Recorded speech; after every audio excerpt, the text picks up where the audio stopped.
It's a familiar scene, a quiet ritual of the modern world.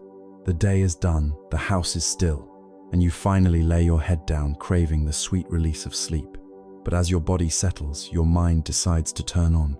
It begins to flicker then, to race an inner monologue that simply will not be silenced.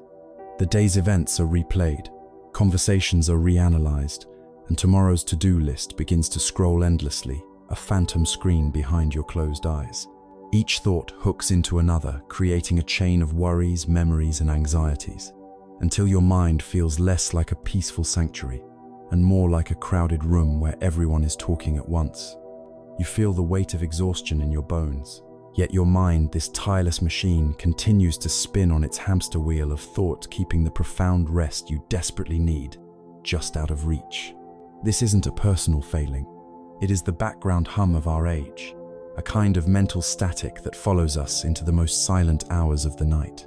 We live in a world that praises doing over being a world that floods us with information and demands our constant attention. And so we have forgotten the simple, sacred art of turning off. We have forgotten how to let go. But what if there was another way, a path, not of struggle, but of release? An ancient wisdom that doesn't ask you to fight your thoughts, but to simply allow them to drift by like clouds in a vast night sky. This is the wisdom of Zen, a practical and profound approach to understanding the mind, not as a complex doctrine, but as a gentle guide back to the peace that is already within you. It suggests that sometimes the most powerful way to quiet the analytical mind is not with more analysis, but with something far older and more intuitive, the simple power of a story. Tonight, we will not fight the restless mind. Instead, we will invite it to listen. We will journey together through 3 short, timeless stories, each one a key designed to unlock the grip of our thoughts and open a door to the quiet space beyond. This is an invitation to learn the art of letting go, to find a different kind of wisdom, and to perhaps finally find the deep and restorative sleep you seek. To understand the path to quiet, we must first become intimately familiar with the noise. We must sit with this restless energy that visits us in the dark, not as an enemy to be vanquished, but as a messenger with a confusing yet important story to tell. For thousands of years, Buddhist teachings have offered a wonderfully accurate and compassionate metaphor for this state of mind. They call it the monkey mind. Imagine a wild monkey in a vast, dense forest, drunk on fermented fruit. It cannot stay still for a single moment. It screeches and chatters, its eyes darting everywhere. It swings frantically from one branch to another, never resting, never at peace. It grabs a piece of fruit, takes one bite, and immediately throws it away to chase a fleeting shadow or a falling leaf. This is our mind. The branches are our thoughts. One moment, the monkey is swinging on the branch of the past, replaying a mistake made at work, feeling the hot flush of embarrassment all over again. The next moment, without warning, it leaps to a branch in the distant future, worrying about finances, imagining worst-case scenarios about a loved one's health, or meticulously planning a conversation that may never happen. It swings to a branch of judgment, criticizing our own appearance or actions, then leaps to a branch of desire, creating an elaborate fantasy about a vacation or a purchase. There is no logic, no sequence, just a chaotic, desperate, and exhausting dance from one thought to another. This monkey is not malicious.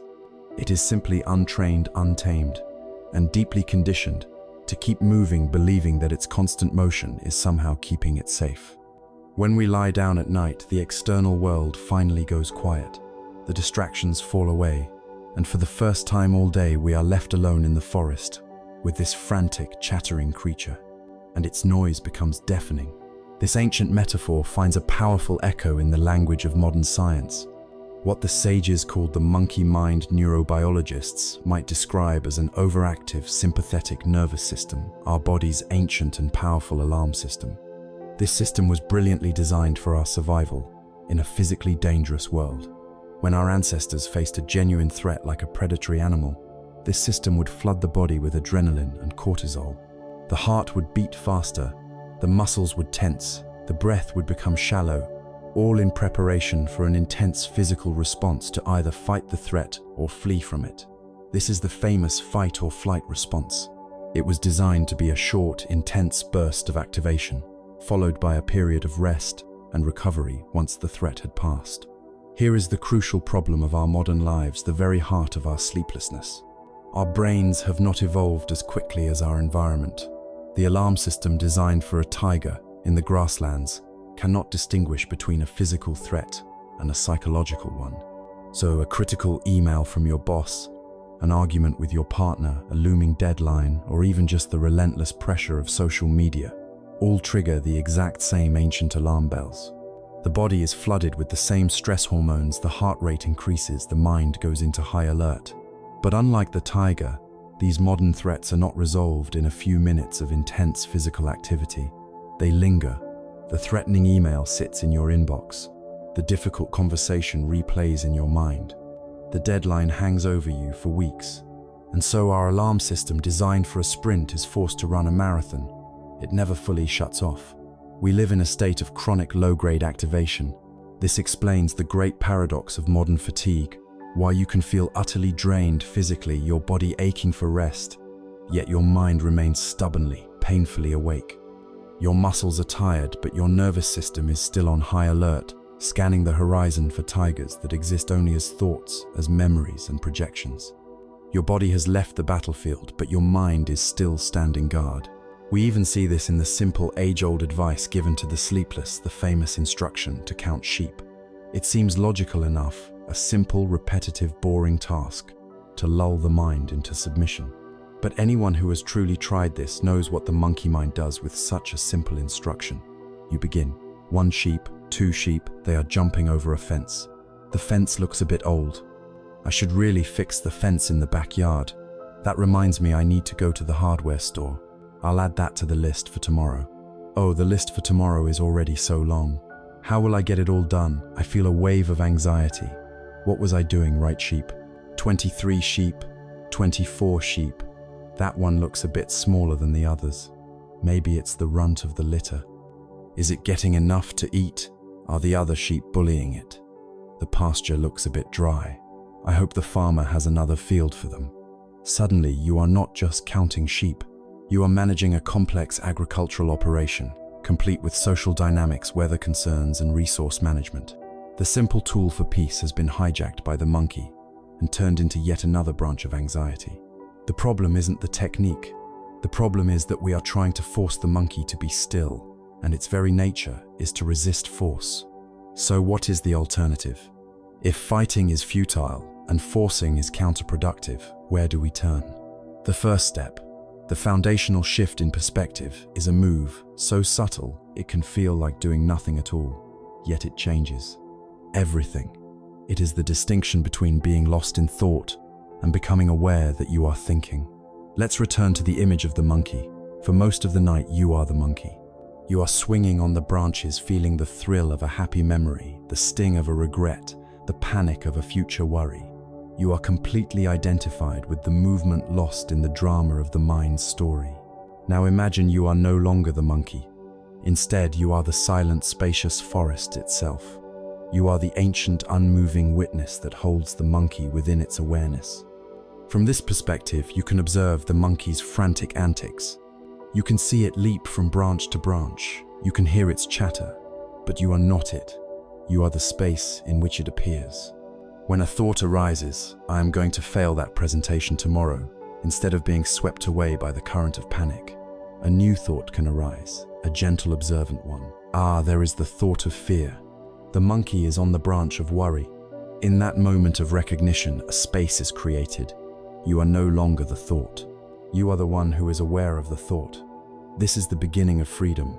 It is the first step in mindfulness, the simple yet profound act of noticing without judging. You are not trying to stop the monkey or scold it. You are simply watching it with a gentle, detached curiosity. When we can make this subtle shift from being the actor in the drama to being the audience, the entire dynamic changes. The goal is no longer to achieve a blank mind, an impossible and frustrating task. The goal is simply to notice the breath moving in and out of the body, to notice the feeling of the sheets against your skin, to notice the distant hum of the refrigerator, and to notice when the monkey begins its chatter without criticism, without engagement, simply noticing. This is where our journey truly begins. We have seen the nature of our restless minds, this frantic, well-intentioned monkey, and we understand that we cannot wrestle it into submission. The path to peace is not through force, but through wisdom. It requires a new way of seeing, a shift in perspective that allows the storms of the mind to pass without getting swept away by them. And this new perspective is beautifully illustrated in our first story, a simple ancient tale about a man, a river, and a boat that appears to be anything but empty. Our minds, like the frantic monkey, are conditioned to react, to find a cause for every discomfort and a target for every frustration. We believe our anger is justified, our anxiety is necessary, and our stress is an inevitable response to the world around us. We are convinced that the source of our turmoil is out there in the actions of others, in the circumstances of our lives. We rarely stop to question this fundamental assumption, but wisdom often arrives not in a complex treatise, but in a story so simple that it bypasses our defensive intellect and speaks directly to the heart. It offers not an argument, but a mirror. To explore this, let us drift down a long, slow river in the quiet moments just before the dawn. The world is painted in shades of grey and soft lavender. A thick mist hangs low over the water, muffling, all sound making the world feel intimate and secret. In this quiet world, a man is in his small wooden boat. He comes here often to escape the noise of the village, the endless demands, the complicated relationships. Here on the water, there is only the gentle rhythm of his own breathing, the clean scent of damp earth and river weeds, and the satisfying repetitive motion of his oars dipping into the dark, glassy water. He feels the smooth wood of the handle in his palms, the slight pull of the current against the blade. Each stroke is a meditation. With each pull, he feels the knots of tension in his shoulders begin to loosen. The chattering monkey in his mind grows quiet, soothed by the stillness and the simple, honest work of rowing. This he thinks is peace. The world is reduced to the gentle drip of water from his oars and the silent swirling patterns of the mist ahead. Then suddenly, out of the thick white veil of the fog it comes. A sharp, jarring thud. Another boat has struck his own side on with enough force to rock him violently and send a spray of cold water onto his face. The peaceful silence is shattered. The collision is not just an external event. It is an invasion, a personal affront to the sanctuary he has carefully cultivated. And in that instant, his mind, which had been as calm as the river's surface, erupts. The monkey mind, which had been sleeping, is now wide awake and shrieking. A story forms with the speed of lightning, a complete narrative with a villain and a victim. The villain is the careless fool in the other boat. The victim, of course, is him. Who is this idiot? The man thinks, his hands tightening around the oars until his knuckles are white. The peace he felt only moments before now feels like a distant memory replaced by a hot, surging wave of anger. He feels it in his chest, a tight, burning pressure. He feels it in his jaw as it clenches. All the frustrations of his life, the small indignities, the larger resentments, find a sudden and welcome focus on this unseen, incompetent boater. He is no longer just a man in a boat. He is a righteous victim, and his anger feels powerful, justified, and utterly necessary. He turns his head in the direction of the other boat, his eyes straining to pierce the fog, and he begins to shout. His voice, raw with fury, cuts through the sacred morning quiet. "Hey, is anyone there? Watch where you're going. What is wrong with you? You could have damaged my boat. Are you blind? Are you drunk?" His words hang in the damp air, loaded with blame. He waits for a response, an apology perhaps, a defensive retort that he could then attack with even greater fury. But there is no response, only the deep, profound silence of the river, a silence that now seems to mock his outrage. The absence of a reply infuriates him even more. The nerve of this person, to collide with him so carelessly, and then to ignore his justified anger. This is an insult, layered upon an injury. Now he is not just angry, he is incensed. He will not let this stand. He begins to row again, but this time the motion is not peaceful or meditative. It is aggressive, angry. He pulls hard on the oars, propelling his small boat with sharp, jerky movements, determined to close the distance and confront this silent, arrogant stranger face to face. The scraping sound of the two boats rubbing against each other grows louder as he approaches. He is rehearsing the words he will say, the full force of his indignation ready to be unleashed. He brings his boat alongside the other, his heart pounding with righteous rage. He stands balancing himself carefully and leans over to peer into the offending vessel, ready to finally lay eyes on the cause of his disturbance. And he sees nothing. No, that's not quite right. He sees something. He sees an empty boat. There is no careless fool, no arrogant stranger, no drunken sailor. There are just a few inches of rainwater on the bottom, a frayed piece of rope dangling from the bow, and a single fallen leaf resting on a wooden seat. The boat is completely, utterly, and undeniably empty. It must have broken free from its mooring upstream and was simply drifting, a passive object carried along by the silent will of the current. In that instant, everything changes. All the anger, the fury, the righteous indignation that had filled him to bursting just a moment before, where does it go? It vanishes. It evaporates into the very mist from which the boat had emerged. It has nowhere to land, no one to cling to. You cannot scream at an empty boat. You cannot blame an unmanned vessel for its path. You cannot hold a grudge against the river current or the wind. The entire elaborate structure of his rage, which had been built on the solid foundation of a blameworthy other, crumbles into dust. There is no villain. There was never a villain. There was only an event, a collision, and a story that he had instantly and unconsciously created about it. He stands there for a long moment, looking at the empty boat beside his own. He feels the anger drain out of him, leaving behind a strange and hollow quiet. He might even feel a little foolish, his angry shouts now echoing in his memory as absurd, directed at nothing. The heat in his chest cools, his jaw unclenches, his hands relax their death grip on the side of his boat. He is left alone on the river again, but his peace is now of a different quality. It is a peace born not of isolation, but of profound insight. And this insight is held within a simple, powerful question that hangs in the quiet air. If his anger was so total and consuming one moment and completely gone the next, where did it truly come from? Did it come from the other boat? Clearly not. The boat was and always had been empty. The anger then could only have come from one place, from inside his own mind. It was manufactured entirely by his interpretation of the event, by the story of blame he told himself. The collision was real, but the anger was his own creation. This simple story is a key. It is a tool for us as we lie in the dark, tossed about by the collisions in our own lives. The critical email that lands in your inbox at midnight, the memory of a thoughtless comment from a friend, the worry about a future uncertainty. These are all boats bumping into us in the fog of our minds. Our immediate conditioned reaction is to stand up and start shouting, to believe with absolute certainty that there is a careless person in that other boat, someone to blame for our disturbance. We become convinced that our stress, our anxiety, our sleeplessness is caused by these external events. But the wisdom of the empty boat offers a revolutionary pause. It invites us just for a moment, before the shouting begins, to lean over and look inside that other vessel, to ask with genuine curiosity, is there anyone in there, or is it just an empty boat drifting on the current of life? This question opens a doorway, a path to a new kind of freedom, where we begin to untangle the event itself from the story we tell ourselves about it. It is the first step in learning the profound art of not placing blame, of seeing the world not as a collection of aggressors, but as a river full of empty boats. The man on the river was gifted a profound and literal truth, a moment of clarity so pure it instantly dissolved his anger. He saw with his own eyes that the boat which struck him was empty.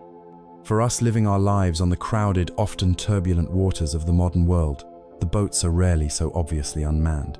Our collisions are with people, with systems, with expectations. And in every single case, our mind rushes to the helm of that other boat and paints a detailed portrait of the person steering it. A person who is, we are certain, careless, malicious, or incompetent. The wisdom of the empty boat is therefore not a literal observation for us, but a practice, an art form. It is the conscious, deliberate choice to see the world through a new lens, the art of non-blame. It is a nightly meditation that prepares us for the day, a practice of looking at all the vessels that bump and jostle us in our lives, and gently, compassionately seeing them as empty. What are these boats? They are everywhere. The car that cuts you off in traffic is a boat. Your immediate reaction, the surge of adrenaline, the curse under your breath, is fueled by the absolute conviction that the boat is steered by a jerk, a person who is selfish and has deliberately disrespected you. The curt one-line email from your boss is a boat. It collides with your sense of security, and your mind immediately begins to shout at the pilot, imagining criticism, disapproval, or a threat to your job. An invitation you didn't receive, a friend who cancels plans at the last minute, a partner who seems distant and distracted.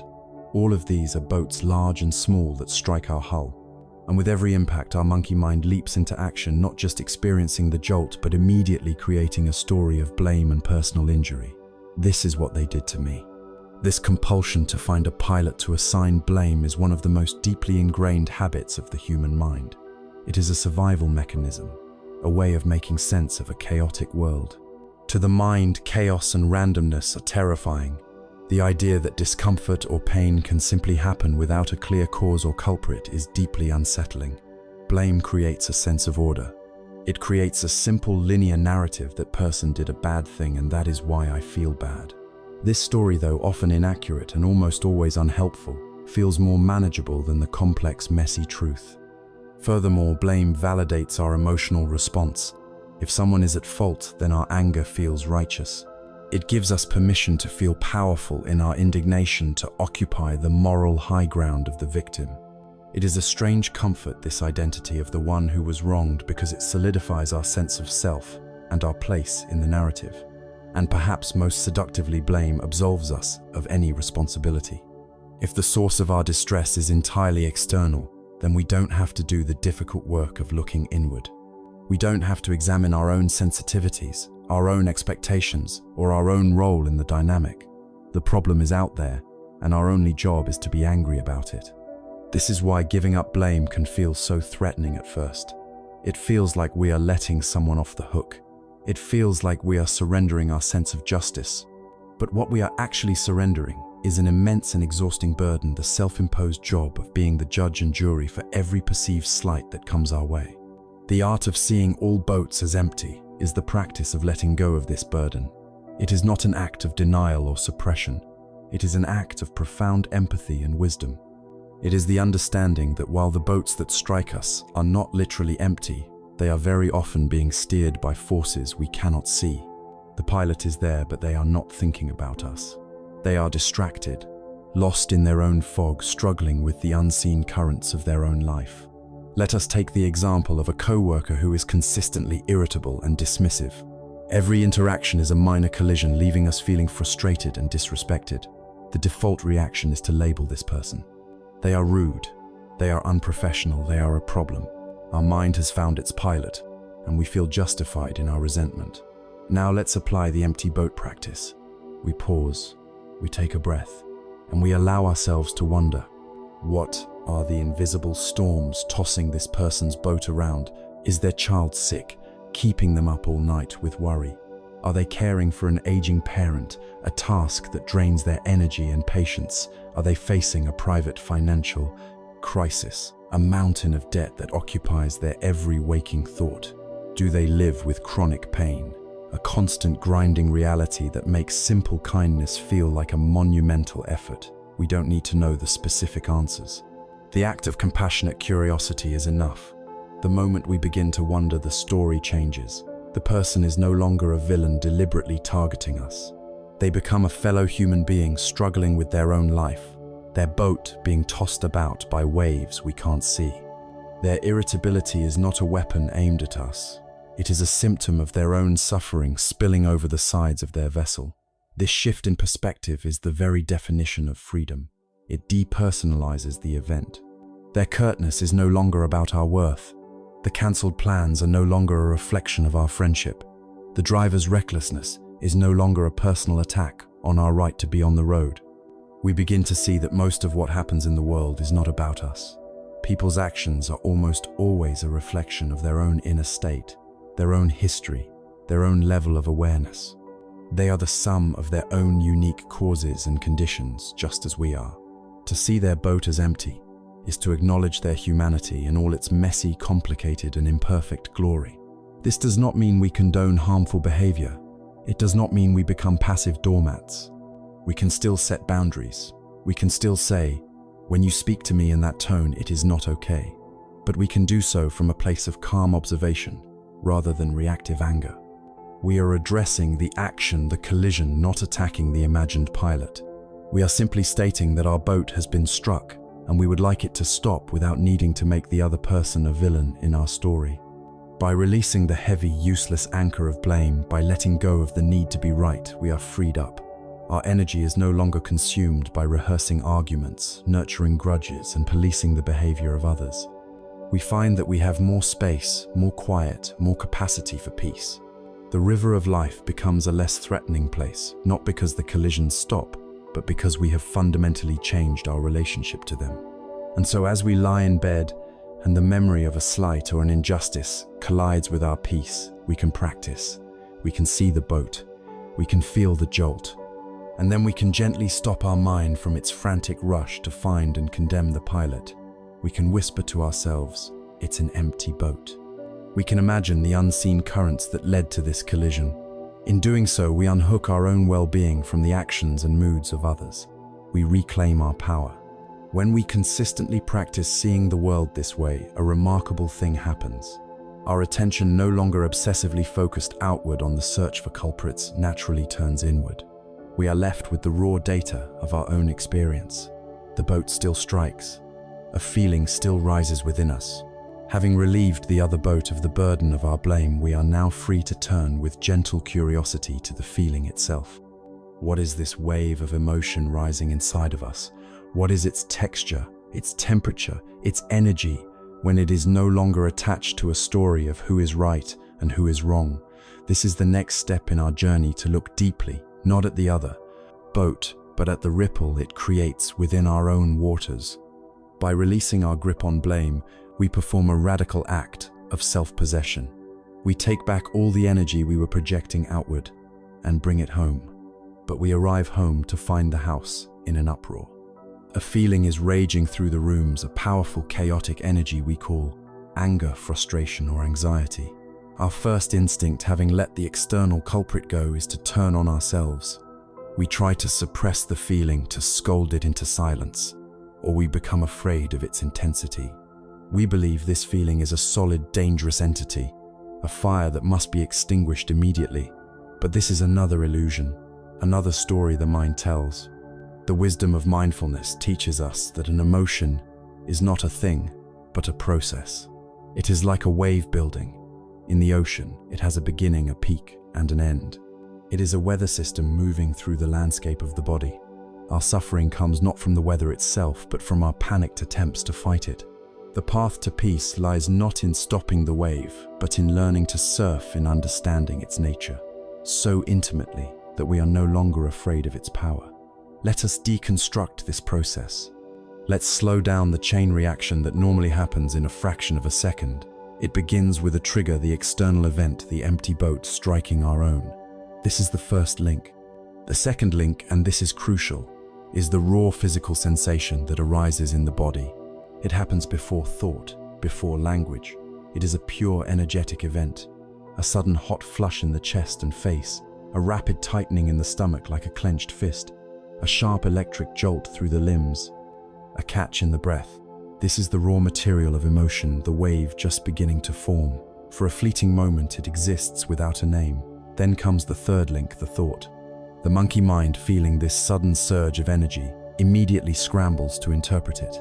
It slaps a label on the sensation and links it to the trigger. It takes the neutral heat in the chest and calls it anger. It takes the tightening in the gut and calls it anxiety. And then it begins to spin a story to justify the label. I am angry because that person disrespected me. This is unfair. This shouldn't be happening. This story is the fuel. It feeds the raw energy of the sensation, causing it to swell and intensify. The wave, which might have been small, is now fed by the winds of our own thoughts, until it becomes a towering tsunami. The final link in the chain is our outward reaction, fueled by the sensation and the story we act. We scowl, we speak a sharp word, we send the angry email, we slam the door. By this point, we are completely lost. We are no longer a person experiencing anger, we have become anger.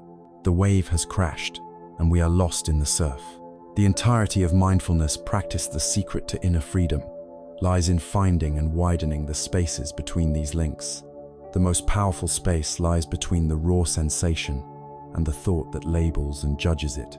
To learn to do this is to learn the art of the sacred pause. When the boat hits, when the trigger occurs, the invitation is to bring your awareness immediately to the body. Before you analyze, before you blame, before you even think, just feel. Feel the heat in your chest with a curious, non-judgmental attention. Where does it begin and end? Does it have a color, a texture? Does it move, or is it static? You are not trying to get rid of it. You are not fanning it or suppressing it.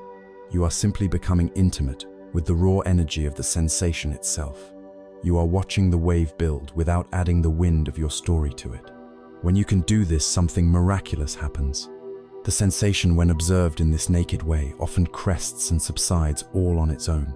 It is a burst of energy that, without the fuel of your thoughts, simply runs out of momentum. It passes through you like a weather system leaving behind a clear sky. You have created a circuit breaker. You have felt the jolt of electricity without letting it burn down the house. This is the heart of emotional regulation, not controlling your feelings, but cultivating a wise and spacious relationship with them. There is a classic Zen story that perfectly illustrates this. A great samurai warrior, proud and imposing, strode into the humble temple of the Zen master Hakuin. With his hand on the hilt of his sword, he demanded in a booming voice, "Old man, tell me about heaven and hell." Hakuin looked up from his tea, his eyes calm, and looked the great warrior up and down with an expression of utter disdain. "Tell you," he said with a sneer. "Look at you. You are a clumsy, oafish brute. Your face is ugly, and your armor is rusty. What lord would have you as a guard? You look like a beggar. I wouldn't waste my breath teaching you anything." The samurai was utterly stunned, then consumed by rage. No one had ever dared to speak to him this way. His face turned purple. The veins on his neck bulged. With a roar of fury, he drew his massive gleaming sword and raised it high, ready to strike the master's head from his shoulders. He had become the pure embodiment of murderous rage. As the sword reached the apex of its arc, Hakuin looked up calmly and said, "Right now the gates of hell are opening." The samurai froze. The master's words cut through his rage like a flash of lightning. In that instant, he saw himself. He saw his own fury, his own murderous intent. He saw the hell he had created in his own heart. He was shocked into a state of profound awareness. Slowly, he lowered the sword. A feeling of awe and gratitude washed over him. He sheathed his weapon and gave the master a deep, respectful bow. Hakuin watched him, a slight smile on his lips.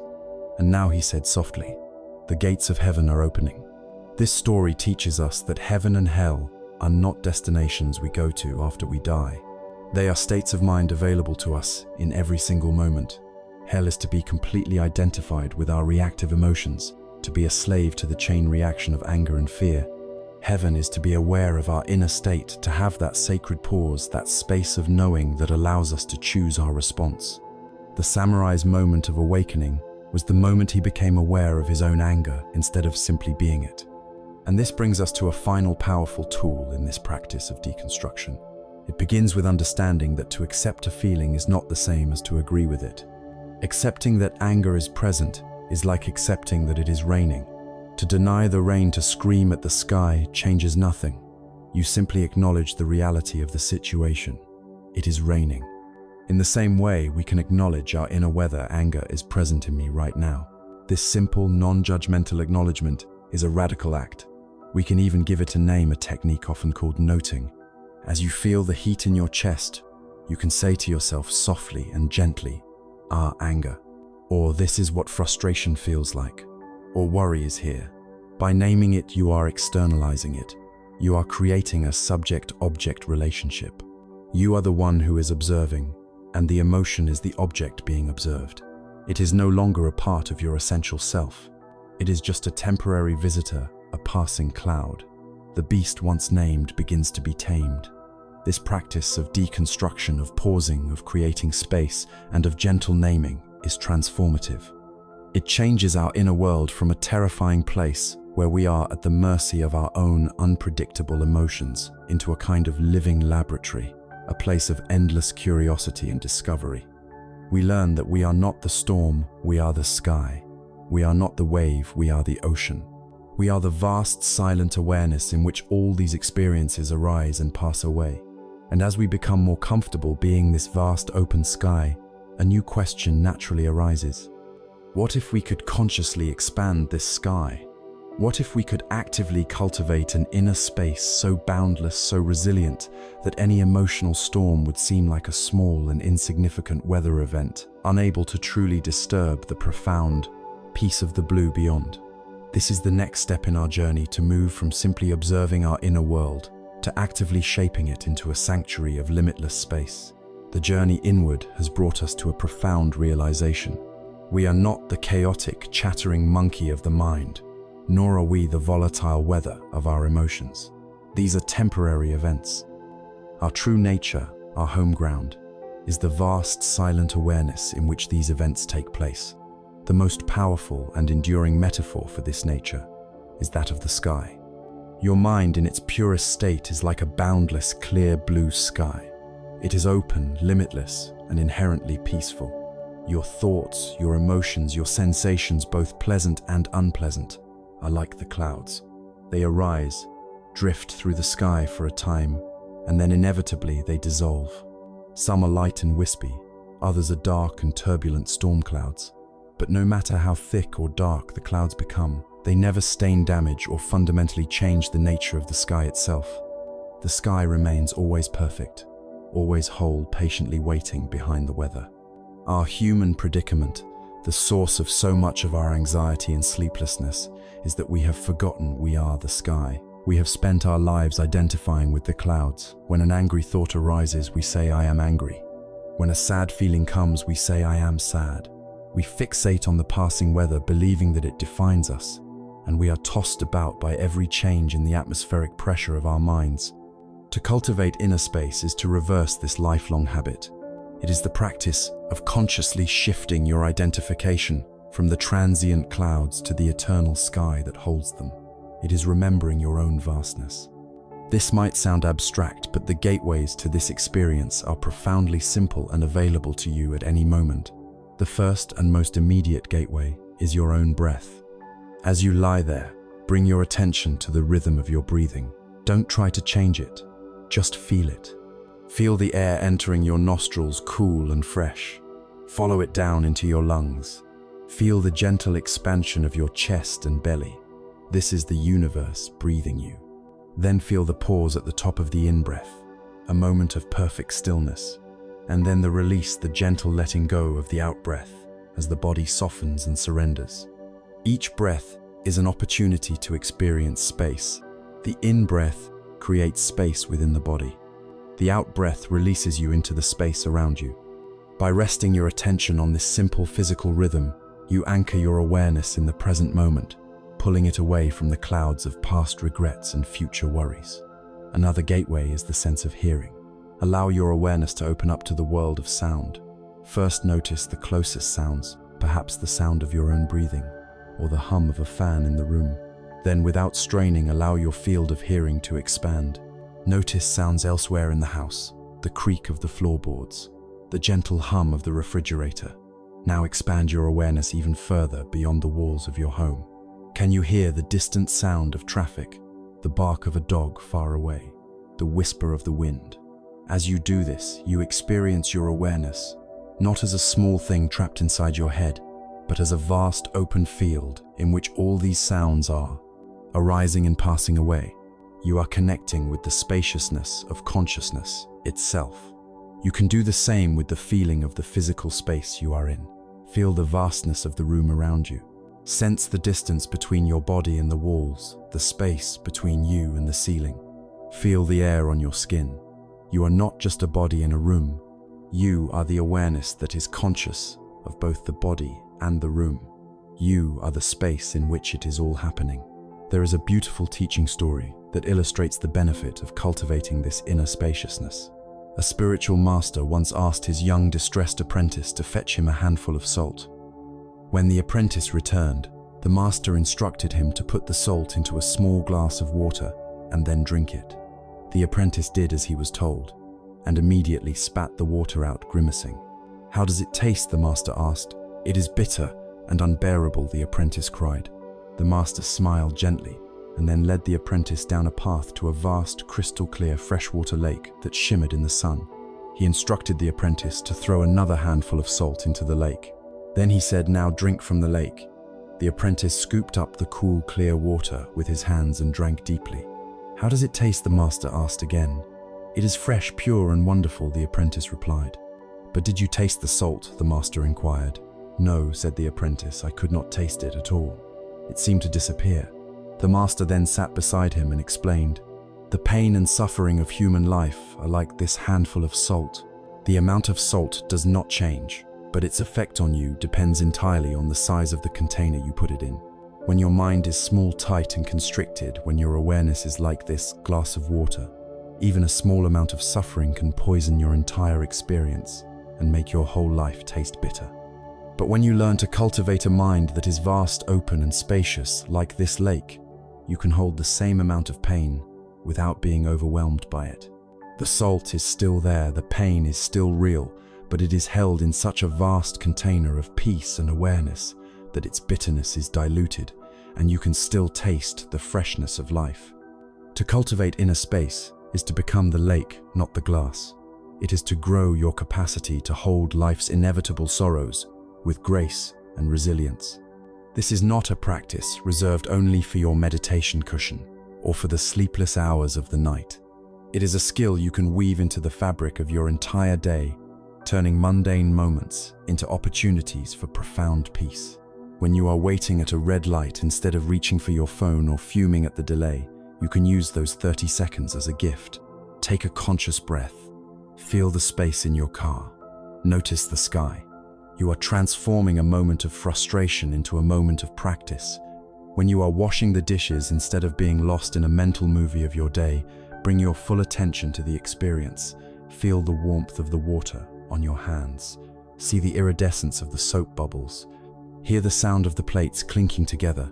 You are turning a chore into a moving meditation, expanding your awareness to fill the present moment. Every time you walk from one room to another, you can feel your feet making contact with the floor. Every time you drink a cup of tea, you can feel its warmth in your hands.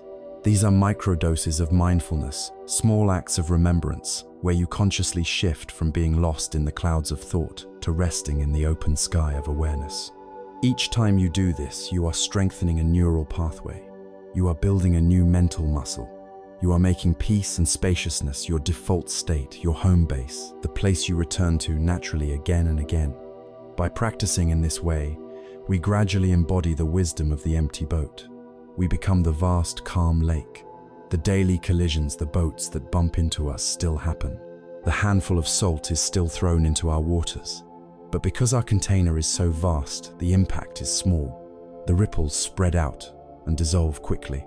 The salt is absorbed without poisoning the whole. We become more resilient, less reactive, and more deeply connected to the unshakable peace that is our birthright. The practice of dealing with unexpected collisions has now been explored.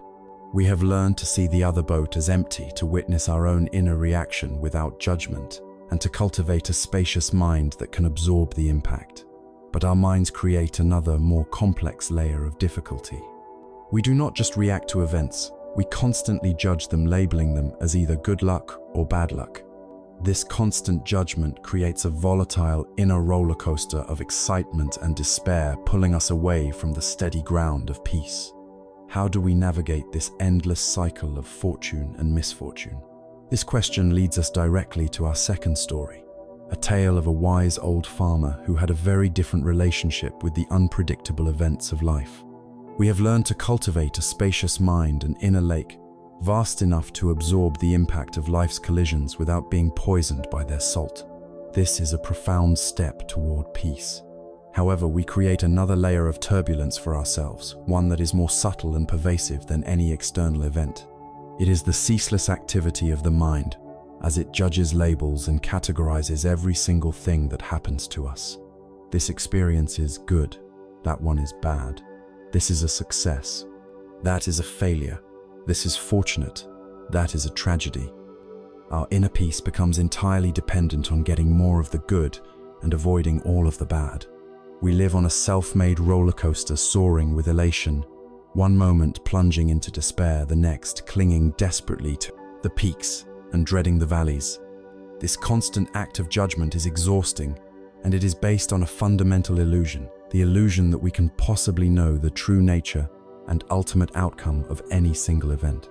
There is an ancient Taoist story that serves as a powerful medicine for this affliction of the judging mind. It is the story of a wise old farmer who lived in a small village nestled among the mountains, and his simple, unshakable peace in the face of life's unpredictable currents. This farmer was a man of few words and a deep, quiet presence. His greatest material possession was a strong, beautiful stallion, which he used for ploughing his fields and which was the envy of all his neighbors.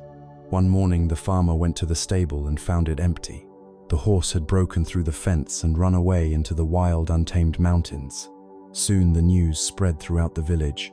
A crowd of his neighbors gathered at his small farm to offer their condolences. They shook their heads and clicked their tongues, their faces full of pity. "Oh, what terrible luck," one of them said. "That horse was your entire livelihood. How will you manage now? This is a true disaster." Another added, "To lose such a magnificent animal, it is the worst possible fortune." They all murmured in agreement, certain that they were witnessing a great tragedy. The old farmer listened to them all patiently, his face calm and unperturbed. He looked at their sad faces, then at the empty stable, and then toward the mountains. After a long moment of silence, he simply said, "Good luck, bad luck, who knows?" The villagers were taken aback. They looked at each other in confusion. What did he mean? Was he in denial? Had the shock of his loss made him lose his senses? They left his farm that day, whispering amongst themselves that the poor old man was perhaps not just unlucky, but a little bit mad. Several weeks passed. Life in the village went on. Then one evening, just as the sun was setting, the villagers heard a distant rumbling sound like thunder. They looked up toward the mountains and saw a great cloud of dust. As it drew closer, they realized it was a herd of horses running at full gallop, and leading the herd proud and strong was the farmer's own stallion. It had not only returned, but it had brought with it a dozen wild, magnificent horses from the mountains.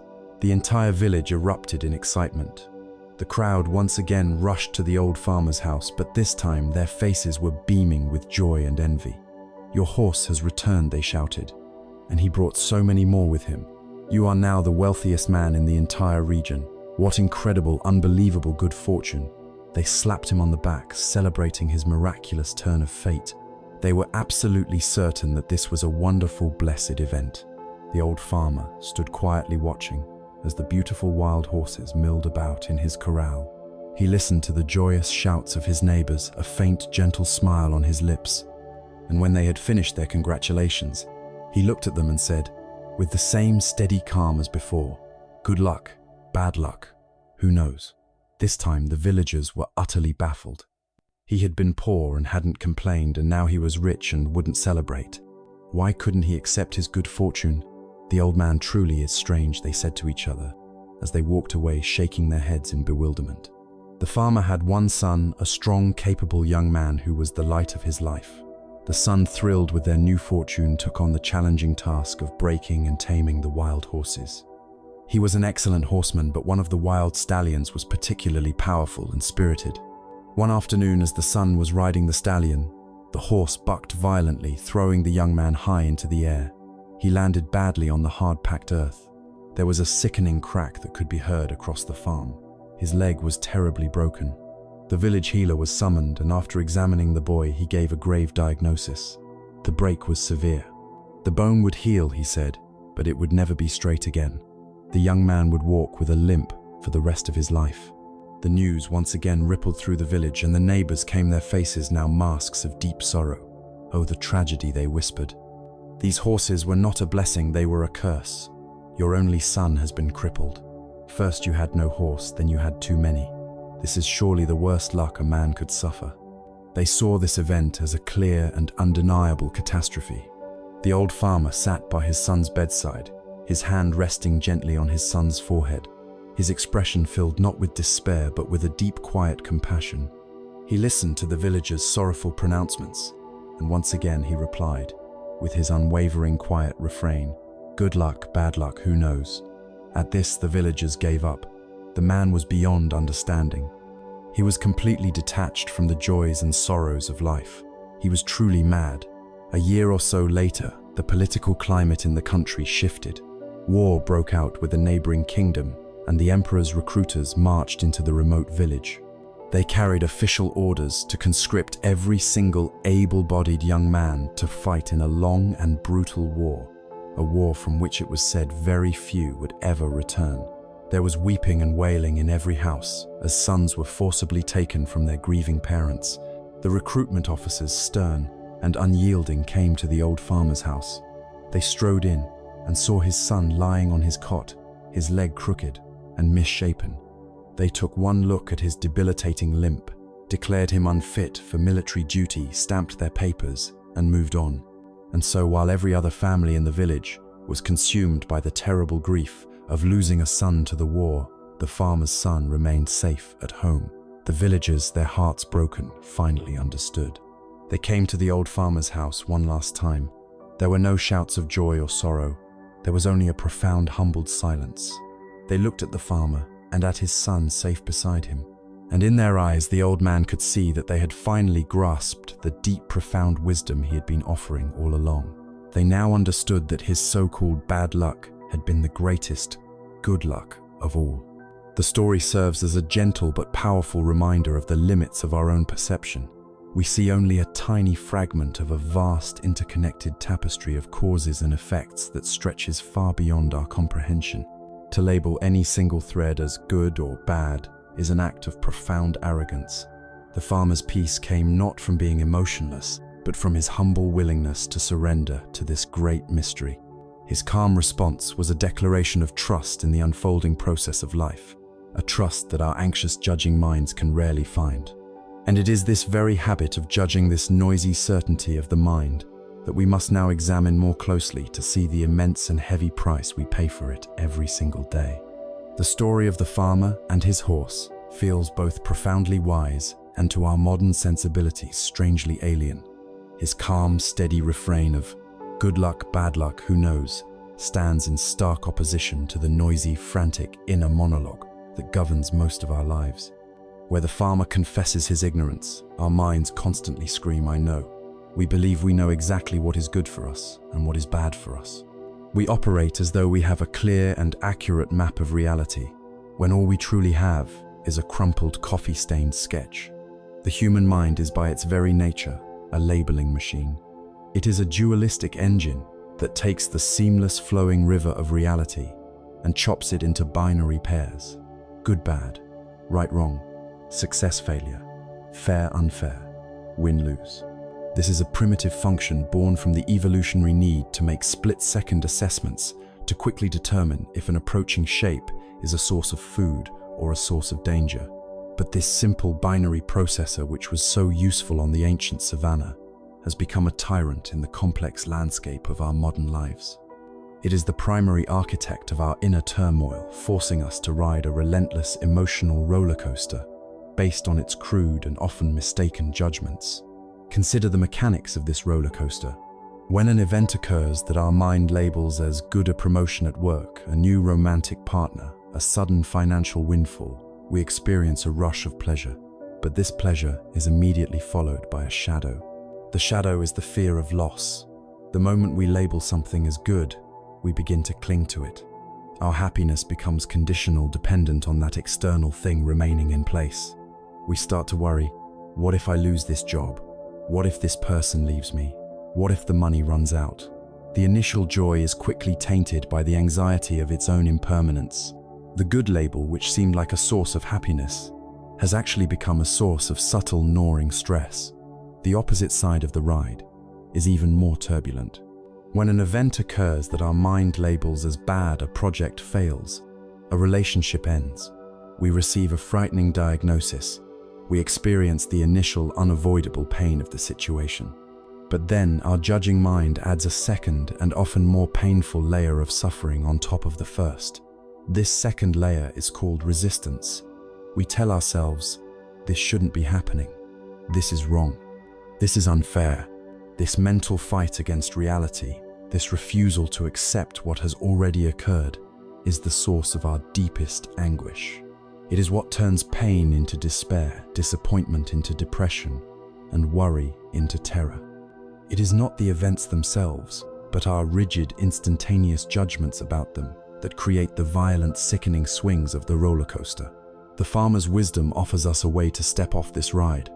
His phrase, "who knows," can be translated into a practical, gentle tool for our own minds. It is the wisdom of maybe. This is not a denial of reality or a form of passive resignation. It is a conscious, mindful practice of softening the hard edges of our own certainty. The practice begins with awareness. It is the simple act of noticing when your mind has slapped a label onto an experience. You miss a flight. The mind screams, "This is a catastrophe." In that moment, the practice is to simply notice, there is the label, catastrophe. You are not the label.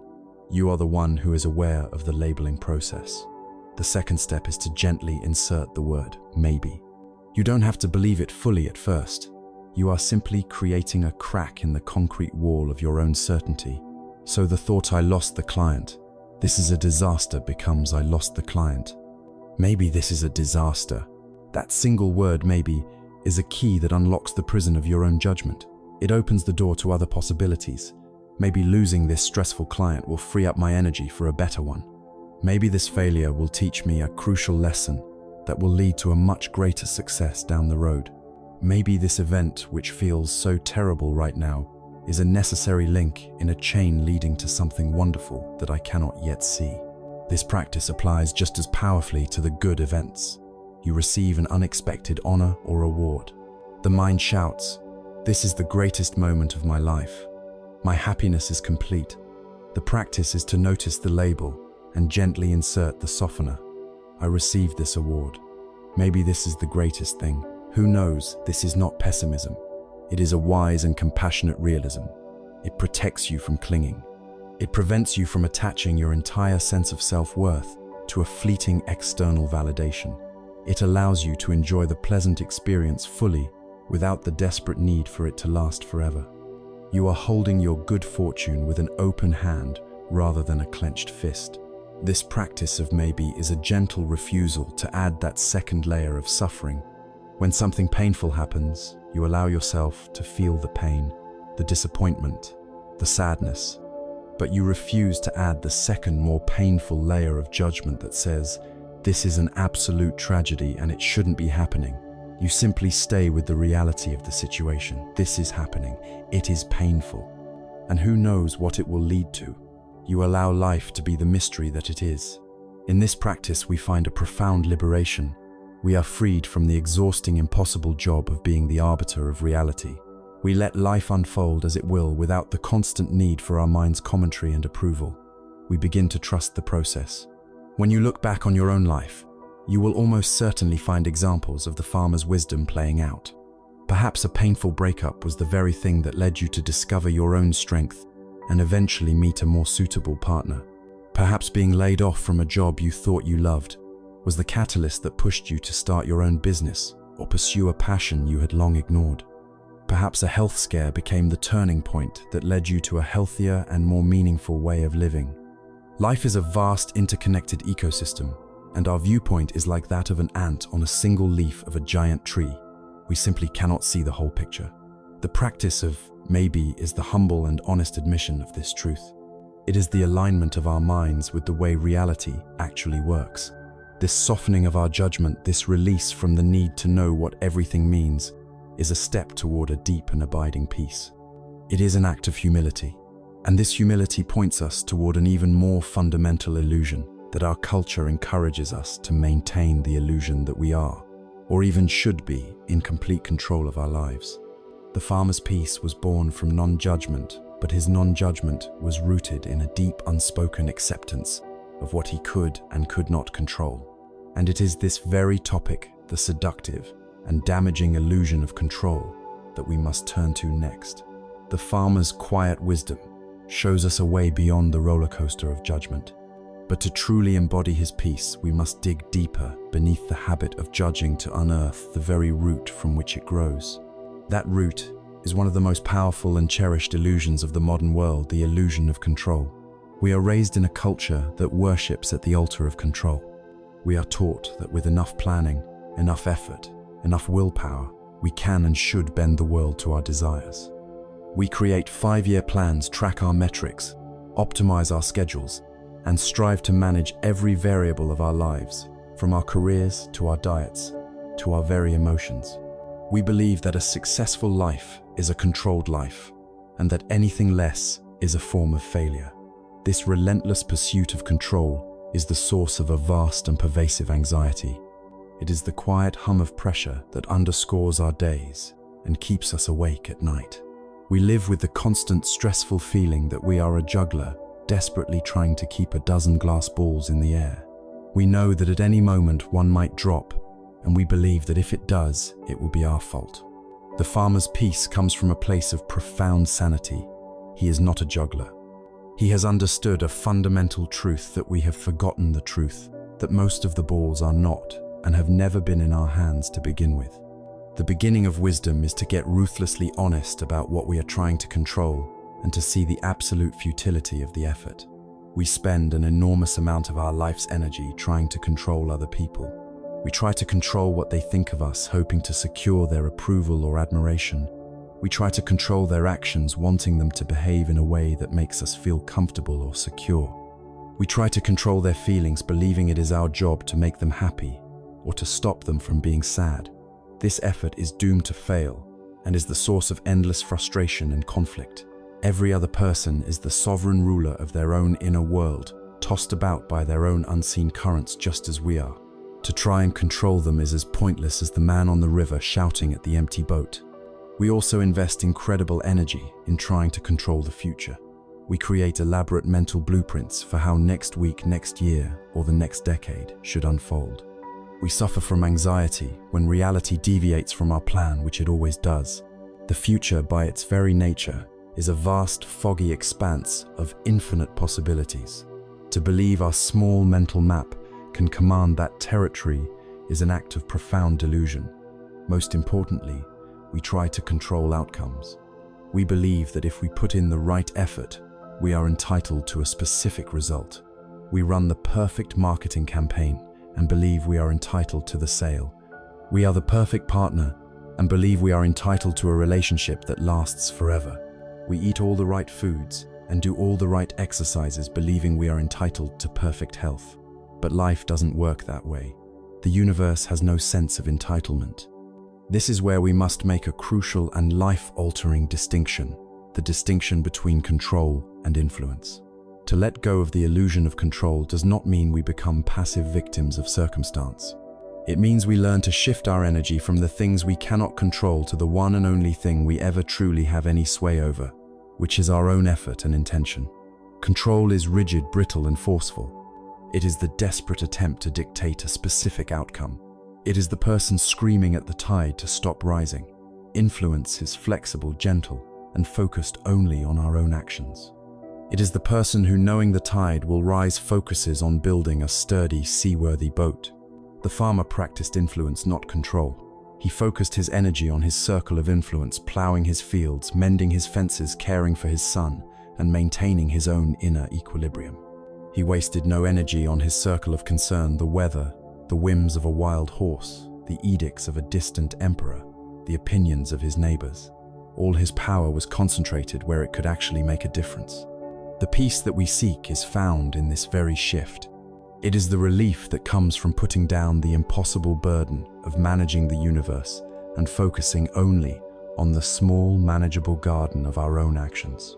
This way of being is beautifully described in Taoist philosophy by the concept of Wu Wei.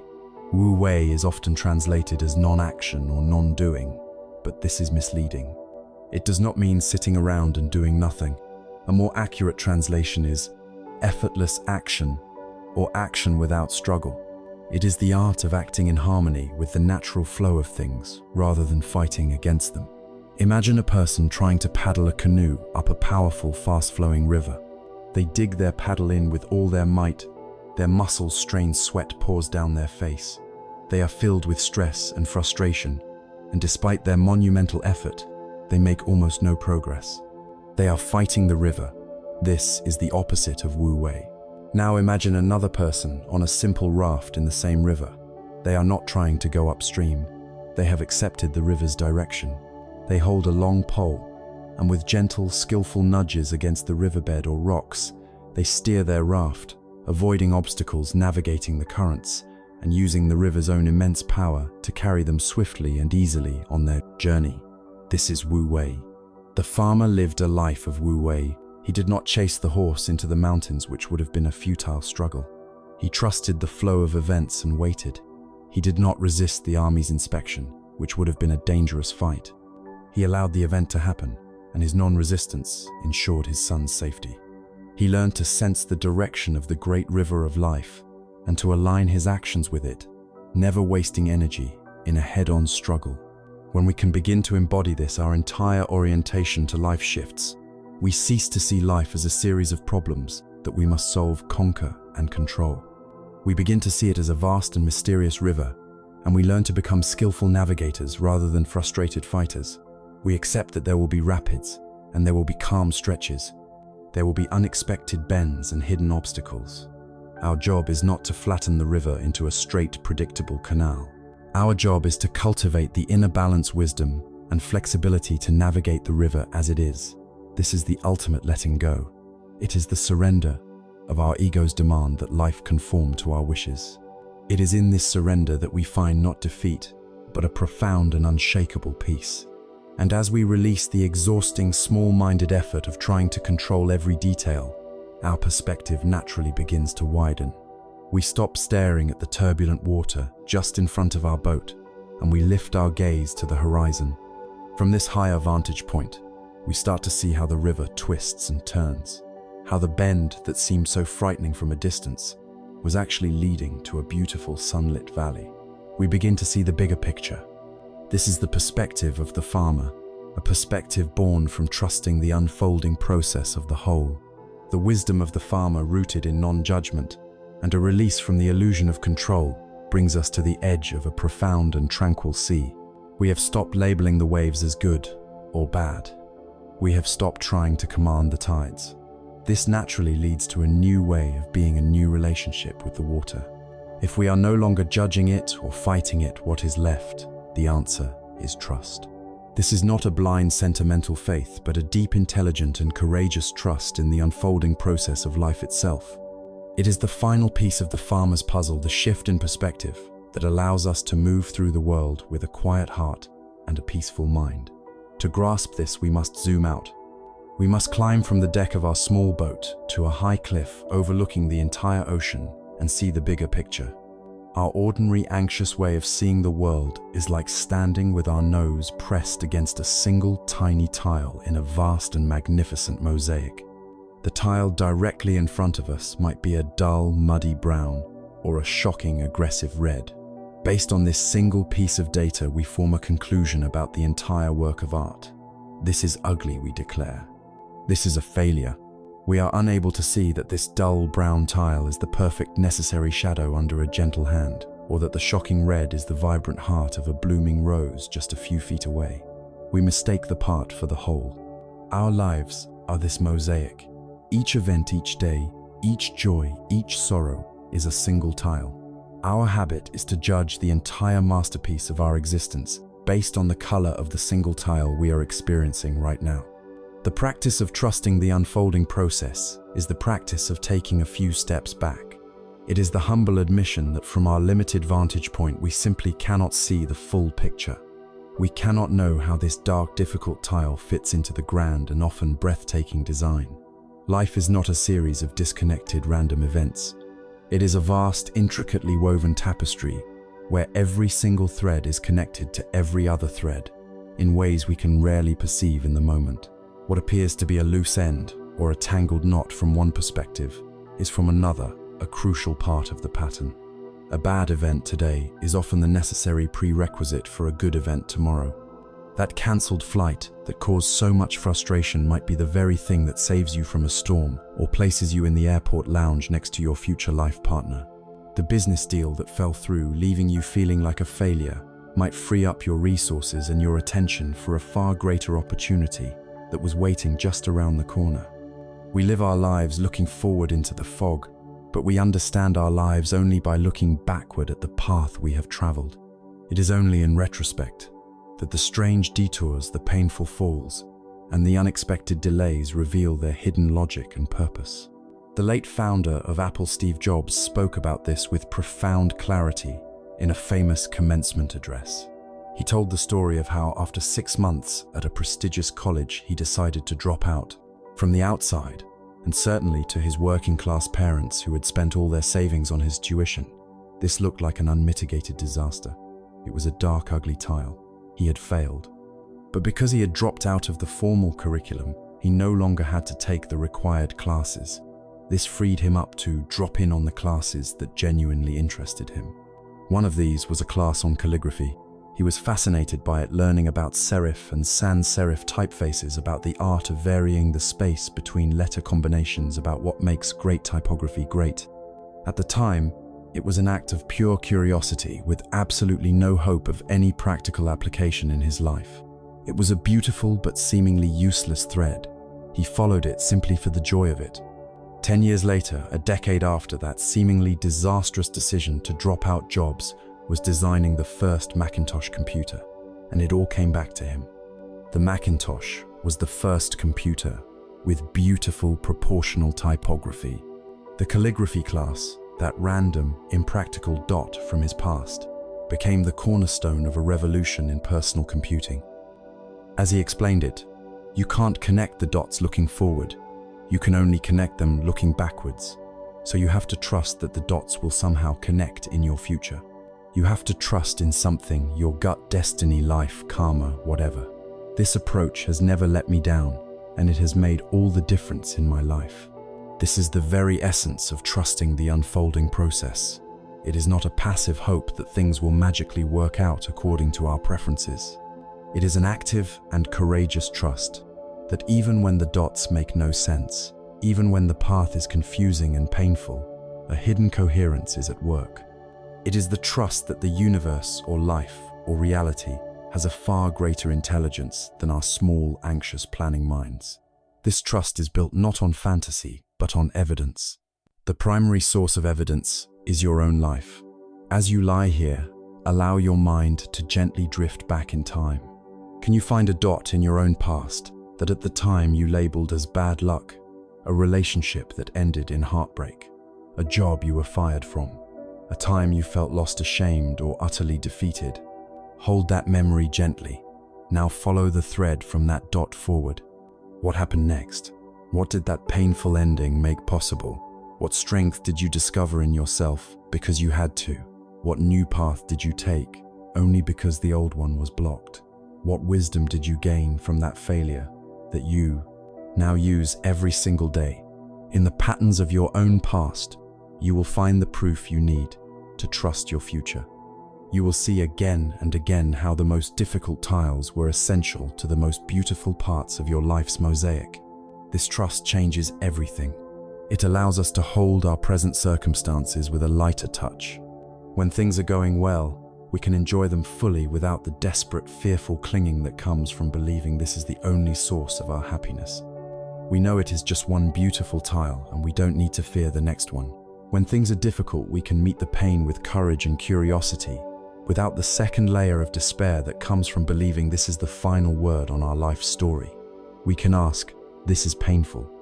I wonder what this is making possible. I wonder what this dot will connect to in the future. This is not about denying pain. It is about infusing our pain with a sense of meaning and possibility. This is the profound peace of the farmer. His calm was not detachment. It was the embodiment of this deep, abiding trust. He knew he was part of a story far grander and more mysterious than he could ever comprehend, and he was content to play his part without needing to read the final page. To cultivate this kind of radical trust, however, to be able to truly receive the wisdom of the bigger picture, requires a certain state of mind. We cannot be filled with our own opinions, our own conclusions, our own arrogant certainty. To learn something new, to see the world in a different way, we must first have space. We must be willing to be empty. And this brings us to our third and final story, a simple but powerful lesson about the necessity of an empty cup. We have journeyed with the man on the river and the farmer in the mountains. We have learned to see the boats that strike us as empty and to witness the shifting seasons of fortune and misfortune with a quiet, trusting heart. These are profound, powerful lessons. Yet for these seeds of wisdom to truly take root and grow within us, the soil of our own mind must be properly prepared. We can be presented with the most liberating truths, the most direct paths to peace, but if our minds are already crowded, defensive, and certain they know best, then the wisdom will simply roll off us like water off a stone. We come seeking a new way of being, yet we stubbornly cling to the very thoughts and beliefs that have created our current state of disquiet. To truly receive something new, we must first be willing to make space. We must be willing to be empty. This fundamental prerequisite for all true learning is the subject of our third and final story, a classic and potent Zen tale about a celebrated scholar, a wise master, and a simple cup of tea. In an age and a land where wisdom was deeply revered, there lived a university professor who was famous throughout the country for his knowledge of spirituality.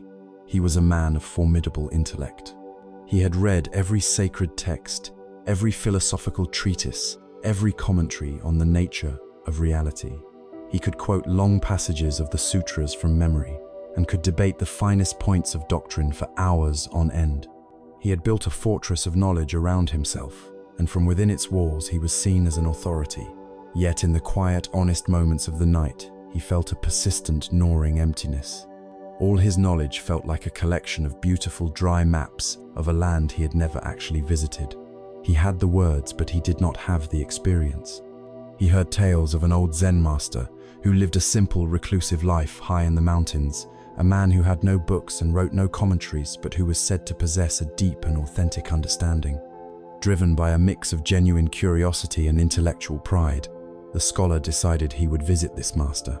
He would test the old man's knowledge and add the encounter to his own impressive collection of spiritual credentials. The journey was long and arduous, up steep, winding paths through dense forests and across rushing streams. As he walked, the scholar rehearsed his approach. He prepared his most insightful questions, his most clever observations.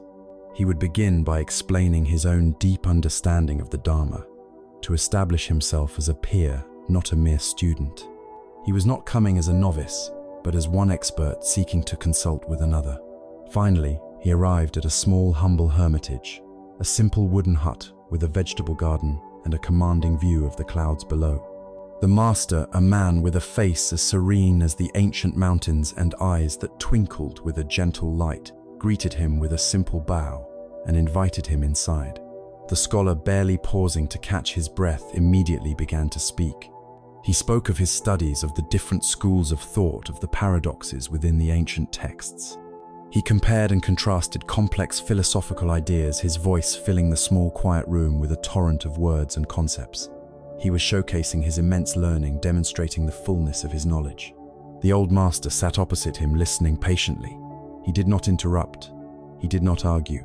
He simply listened with a quiet, unwavering presence, his gaze calm and his posture relaxed.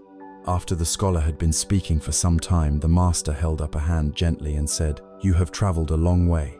Let us have some tea." The scholar, momentarily pleased that the master seemed to recognize his importance, agreed. The master moved with a simple, unhurried grace. He brought out a small iron teapot, 2 rustic earthenware cups, and lit a small charcoal brazier. There was no ceremony, no performance, just the simple, direct act of preparing tea. The scholar, a little impatient with the interruption, continued to talk, explaining the symbolic meaning of the tea ceremony in different traditions, linking it back to his own vast web of knowledge. The master said nothing. He simply waited for the water to boil, its gentle singing the only other sound in the room. Finally, the master took the pot and began to pour the steaming, fragrant tea into the scholar's cup. He poured until the cup was full, the dark liquid reaching the very brim, and then he continued to pour. The hot tea began to spill over the edge of the cup. It ran down the sides, forming a puddle in the small saucer. The scholar, watching this, was slightly annoyed by the master's apparent clumsiness. But still the master kept pouring. The saucer filled and began to overflow, the hot tea streaming onto the simple, polished wooden table, a dark stain spreading across its surface. The scholar, startled into silence, cried out, "Stop! What are you doing? The cup is full, it's overflowing, no more will go in." He looked at the master as if he were mad. The master calmly set down the teapot. He looked at the overflowing cup, then at the scholar's astonished and indignant face, and in a quiet, steady voice he said, "Like this cup, you have come to me full. You are full of your own opinions, your own ideas, your own speculations. How can I possibly show you anything about Zen unless you first empty your cup?" The scholar was speechless. In that single shocking moment, the master's simple direct action had shattered the scholar's intellectual fortress. The overflowing tea was a perfect, undeniable mirror for the state of his own mind. He had come not to learn, but to confirm what he already knew. He had come not with an open question, but with a closed statement. He had been so busy talking, so busy demonstrating his knowledge, that there was no space within him to receive anything new. The master's lesson was clear, and devastatingly simple knowledge can be a great obstacle to wisdom. True learning requires not a full mind, but an empty one. This ancient story is not about some long-ago scholar. It is a story about us. As we lie in bed, seeking peace, seeking rest, we are often just like that professor. We come with a cup filled to the brim with ideas about how things should be, with judgments about our own failures, with worries about the future, and with a lifetime of accumulated beliefs about who we are. And we wonder why peace eludes us. The wisdom of this story invites us to pause and ask a courageous question. What is in my cup right now? What are the old stale contents that are preventing me from tasting the fresh tea of this present moment? Before we can find peace, we must first be willing to see what is filling our cup to overflowing. The master's lesson on the riverbank with the overflowing teacup leaves us with a piercing and deeply personal question. We are the scholar.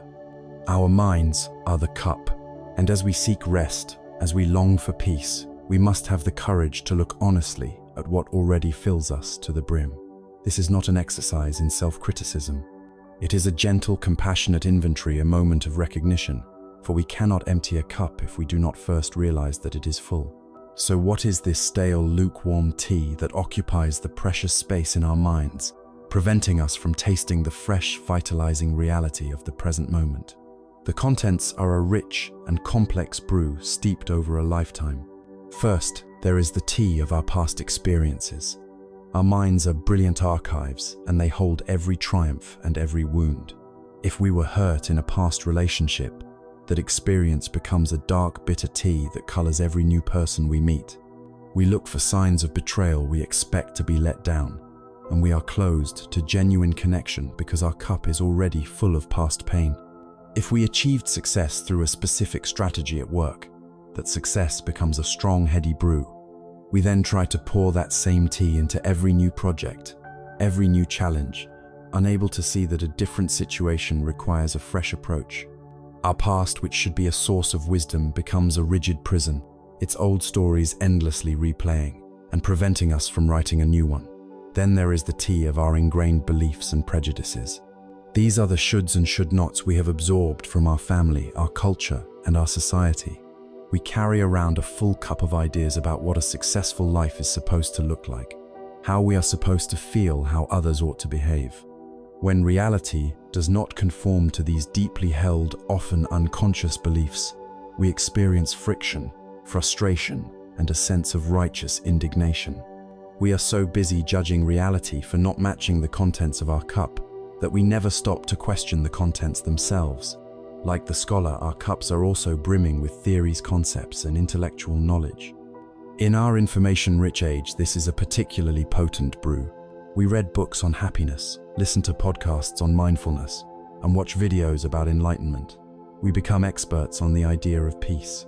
We know the terminology, the techniques, the prescribed stages of progress. Then when we sit down to simply be quiet, we are not having a direct experience. We are evaluating our experience based on the theories we have learned. We think, am I doing this right? My mind is still busy, the book said it should be quiet. I'm not feeling bliss, I must be a bad meditator. We are trying to force the living, breathing, unpredictable reality of our present moment into the neat, tidy, but lifeless box of our conceptual knowledge. Perhaps the most powerful and invisible ingredient in our cup is the story of our own identity. We carry around a potent brew labeled I am. I am an anxious person. I am a creative person. I am not good at math. I am a leader. I am a victim. These are not facts. They are stories we have told ourselves so many times that we have mistaken them for our essential nature. This identity becomes a self-fulfilling prophecy. If you believe you are an anxious person, your mind will constantly scan for things to be anxious about, proving your story correct. If you believe you are not a naturally calm person, you will dismiss any moment of peace as a fluke, because it doesn't fit the story. Our identity, the very thing we hold most dear, can be the heaviest and most limiting content in our cup, preventing us from discovering the vast unknown territories of who we could be beyond that story. With a cup this full, we cannot help but see the world through a filter. We never truly experience life. As it is, we only experience our interpretation of it, an interpretation colored by the tea of our past. Imagine a traveler who journeys to a magnificent foreign city. He has spent his life in a small town, and his cup is full of the familiar tastes, sights, and sounds of home. He walks through the bustling, vibrant markets of the new city, but he doesn't see the riot of color or smell the exotic spices. Instead, he thinks, "This is so chaotic, not at all like our orderly market back home." He eats at a local restaurant, tasting flavors he has never encountered, but his mind says, "This is interesting, but it's not as comforting as my mother's cooking." He listens to the city's strange, beautiful music and thinks, "The melodies are so unusual, not as lyrical as the songs I know." This traveler, though he has journeyed thousands of miles, has never really left his own mind. He is so busy comparing every new experience to the contents of his cup that he never actually tastes what is being offered. He is present physically but absent mentally, trapped in the prison of his own preconceived notions. This is exactly what we do in our search for peace. We approach a quiet moment, or this very recording, with a cup full of expectations about what peace should feel like, what wisdom should sound like. And if the present reality doesn't match our pre-existing ideas, we reject it. We miss the subtle, quiet peace that is actually here because we are so busy looking for the loud, cinematic peace we were expecting. This brings us to the great burden of our full cup, the exhausting pressure of being an expert. Our society rewards knowing. It celebrates the person with the quick answer, the confident opinion, the comprehensive plan. We feel we must be the expert on our own lives, that we should have it all figured out. This creates a deep and paralyzing fear of being wrong, a fear of the simple, honest words, "I don't know." When we encounter a new idea that challenges our worldview, or have an experience that doesn't fit our identity, our ego feels threatened. To protect our status as a knower, we resist the new information. We argue, we rationalize, we dismiss. Our fullness makes us defensive and fragile. And here lies the ultimate contradiction in our quest for inner peace. We recognize that our current way of thinking, our knowing mind, has led us to a state of anxiety and unrest. We know our old mental habits are the source of the problem, and yet we then attempt to use that very same mind, the mind that created the problem, to be the judge and jury of the solution. It is like asking the sickness to diagnose its own cure. It cannot be done. To find a new answer, a different way of being, we must have the humility and the courage to set aside the old problematic mind that thinks it already knows everything. To recognize that our cup is full is the first, most essential step. It is not a moment for shame, but for celebration. It is a moment of seeing the truth. For only when we see the heavy burden we have been carrying, the stale brew we have been drinking, are we truly inspired to set it down, to turn the cup upside gasp, and to let the old contents pour out onto the ground, leaving it clean, fresh and ready. So how do we do this? How do we actively cultivate this state of receptive emptiness? The wisdom of Zen has a beautiful and powerful name for this state, a concept known as beginner's mind. Having recognized the profound burden of a full cup, the stale tea of our past experiences, rigid beliefs, and fixed identities, we are faced with a crucial question: how do we empty it? The mind, after all, is not a physical container. We can simply turn upside gasp. We cannot force ourselves to unknow what we know or unexperience what we have experienced. The path is more subtle, more gentle. It is not an act of erasure, but an act of choosing a different posture, a different way of relating to our own minds. The wisdom of Zen offers a beautiful and powerful name for this posture. It is called Shoshin, a Japanese term that translates as beginner's mind. Shoshin is the antidote to the expert's curse. It is the conscious cultivation of the mind of a true beginner, a mind that is open, eager, curious, and completely free of preconceptions. It is the secret to seeing the world anew moment by moment. To understand Shoshin, we need only look at a small child. Imagine giving an adult and a young child the same object, an empty cardboard box. The adult, with their expert mind, sees the box for what it is. They see its history and its function.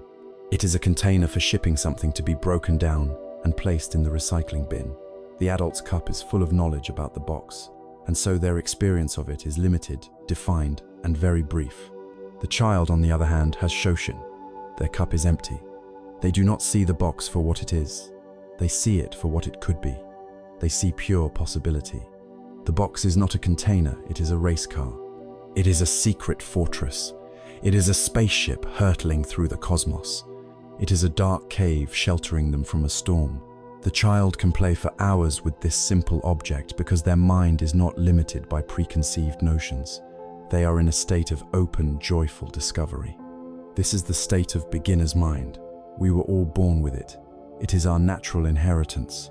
But as we accumulate knowledge and experience, as our cup fills up, we slowly lose touch with this innate quality of wonder. The practice of Shoshin is the gentle, intentional journey back to the wisdom of the child's open mind. We can see the world through one of two minds, the expert's mind or the beginner's mind. The expert's mind, like that of the scholar who visited the Zen master, is rigid. Its primary function is to confirm what it already knows. When it encounters new information, its first question is, how does this fit with my existing framework? If the new information doesn't fit, it is often rejected, ridiculed, or ignored. The expert's mind is defensive because its identity is built upon being correct. It is closed to surprise and terrified of the words, I don't know. While useful for performing repetitive learned tasks, the expert's mind is a barren wasteland for genuine creativity, learning, and connection. Its world is small, predictable, and ultimately quite dull. The beginner's mind is the exact opposite. It is flexible, soft, and receptive. Its primary function is not to confirm, but to inquire. When it encounters something new, its first question is a simple open. What is this? It is not threatened by information that contradicts its past knowledge. It is excited by it. It thrives on surprise. It is humbled and energized by the phrase, I don't know, because it sees those words not as a sign of failure, but as the doorway to a new discovery. The great Zen master Shunryu Suzuki famously said, in the beginner's mind there are many possibilities, but in the expert's there are few. To live with an expert's mind is to walk through a familiar room in the dark, bumping into the same old furniture day after day. To live with a beginner's mind is to walk into that same room as if for the first time, with the lights on, noticing colors, textures, and details you had never seen before. The benefits of cultivating Shoshin permeate every aspect of our lives. In our work, it is the source of all innovation. A breakthrough idea can only arise in a mind that is not completely satisfied with the old ideas. By approaching a problem with a beginner's mind, we are free to ask the stupid questions and explore the unconventional paths that the expert mind would immediately dismiss. In our relationships, Shoshin is the key to genuine intimacy. When we listen to our partner or our child with an expert's mind, we are not truly listening. We are filtering their words through our history, with them thinking, oh, here we go again, I know what they're going to say. We are listening only to confirm our existing story about them. But when we listen with a beginner's mind, we offer them the incredible gift of our full, open, non-judgmental attention. We listen as if we have never heard them speak before. In doing so, we give them the space to be who they are right now, not who they were yesterday, and we might be astonished by what we hear. Most profoundly, Shoshin re-enchants our own lives. It returns to us the simple joy of direct experience, the taste of a fresh strawberry, the feeling of cool water on our skin, the incredible complex beauty of a single leaf. These things become sources of wonder again when we can experience them directly without the filter of our jaded knowing mind. This is not a lofty, unattainable state. It is a practical skill that can be cultivated in the small, ordinary moments of your day. You can begin right now. The next time you perform a routine task like brushing your teeth, washing your hands, or making a cup of tea, approach it with shoshin. Do it as if you have never done it before in your life. Feel the texture of the toothbrush bristles. Notice the exact temperature of the water on your skin. Smell the aroma of the tea leaves as the hot water hits them. Pay attention to every single tiny sensation without the usual mental autopilot. You are waking yourself up from the trance of habit. You can practice with people. The next time you are in a conversation, particularly with someone you know well, set an intention to listen with a beginner's mind. Let go of what you think you know about them. Let go of your need to plan your response while they are speaking. Just receive their words with open, spacious attention. Try to understand their world from their perspective, and you can practice with yourself. When a familiar emotion like anxiety or boredom arises, instead of greeting it with the expert thought, "Oh great, here's my anxiety again," try meeting it with the beginner's question, "Hello, I wonder what this is. What are the actual physical sensations of this experience in my body right now?" You are meeting yourself without the heavy baggage of your personal history. To choose shoshin is to choose curiosity over certainty. It is the active moment-by-moment practice of emptying your cup. It is the understanding that the greatest wisdom often lies not in the answer, but in the openness of the question. This posture of humility, this courageous willingness to say, "I don't know," stands in direct opposition to the ego's deepest desire, which is to be the expert, to be in control, and to be right. Therefore, the cultivation of beginner's mind is more than just a mental technique. It is a profound spiritual practice, a gentle and persistent method for loosening the tight, fearful grip of the ego, which is the final barrier that stands between us and a state of authentic, lasting peace. The practice of beginner's mind, of choosing the open, curious, and empty cup over the closed, certain, and full one, is the direct path to re-enchanting our world. But as we attempt this practice, we may notice a powerful internal resistance. There is a part of us that desperately wants to keep the cup full, a part that feels deeply threatened by the phrase, "I don't know," a part that clings to its opinions, its history, and its identity, as if to a life raft in a stormy sea. This part, this guardian of the full cup, is what is commonly known as the ego. To find lasting peace, we must come to understand this inner architect, not as an enemy to be fought, but as a well-intentioned but misguided force to be understood with compassion and gently invited to relax its fearful grip. In the context of this inner work, the ego is not our true self. It is a mental construction, a sense of self that we have built piece by piece since we were very young. Imagine your ego as a house. The bricks of this house are your memories. The furniture is your collection of beliefs and opinions. The pictures hanging on the walls are your identity labels. I am a parent. I am an artist. I am a survivor. I am an anxious person. The deed to the house is the story you tell yourself about your life. Over the years, we invest so much energy into building and decorating this house that we make a fundamental mistake. We come to believe that we are the house. We think our memories, our beliefs, and our identity labels are the sum total of who we are. Our true self, however, is not the house. It is the vast open landscape upon which the house is built. It is the boundless awareness that is conscious of the house, but is not confined by its walls. The ego's primary job is to protect this house at all costs. It acts as a vigilant security guard, patrolling the perimeter, checking the credentials of every new experience and idea. The ego's greatest fear is annihilation, and it equates being wrong with being annihilated. To the ego, the words "I don't know" or "I was wrong" are not simple statements of fact. They are seismic threats to the entire structure of the house. If a deeply held belief, "I am a person who is always right," is proven false, it is as if a foundational wall of the ego's house crumbles. The ego panics, believing the whole structure will collapse. This is why it clings so tightly to the contents of the cup. The opinions, the knowledge, the identity, these are the building materials of its very existence. An empty cup feels to the ego like homelessness, like non-existence. To protect itself from this perceived threat, The ego engages in a constant, exhausting and energy-consuming campaign of self-defense. It drives us to argue our points long after we know they are weak. It compels us to justify our past actions, even those we regret. It forces us to constantly manage our image in the eyes of others, to project an aura of confidence and certainty. It filters reality, highlighting any information that confirms our existing beliefs and ignoring or discrediting anything that contradicts them. This tireless 24-hour-a-day job of ego maintenance is the source of so much of our inner tension, our social anxiety, and our sleepless nights.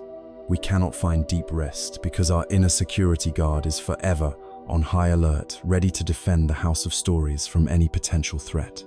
Therefore, the act of emptying your cup, of choosing beginner's mind, is not a passive surrender. It is an act of supreme courage. It is the courage to willingly lower your own defenses. It is the bravery to let go of the exhausting need to be right, to be seen as smart, or to have all the answers. It is the strength to become vulnerable, to admit that your map of the world might be incomplete or incorrect. Each time you consciously choose to listen without interrupting, to approach a problem without a preformed solution, or to simply experience a moment without needing to label it, you are performing a courageous act of letting go. You are gently communicating to the ego that its constant vigilance is no longer needed, that it is safe to stand down. This is the heart of true humility. In our culture, humility is often misunderstood as weakness or self-deprecation. We picture someone who thinks very little of themselves, but true spiritual humility is the very opposite. It is not thinking less of yourself, it is thinking of yourself less. It is the profound relief of being freed from the full-time, unpaid, and utterly draining job of constructing, managing, and defending the me project. There is a beautiful image in nature that captures this perfectly. It is the image of a rice plant growing in a field. When the plant is young and its head is empty of grain, it stands up tall, straight, and rigid against the sky. It is proud, spiky, and assertive. This is the posture of the insecure ego, which must constantly assert its presence because it feels its own emptiness. But as the plant matures, as it draws nourishment from the sun and the earth, its head begins to fill with life-giving kernels of rice. And as it becomes full of this true substance, this genuine worth and natural and graceful transformation occurs. The stalk begins to bend. It bows its head.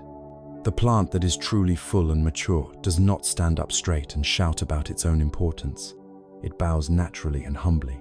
True humility, then, is not the absence of worth, but the quiet confidence of its presence. It is the inner knowing that you do not need to prove anything. When you are no longer driven by the ego's need to be validated, a deep and lasting peace can finally emerge.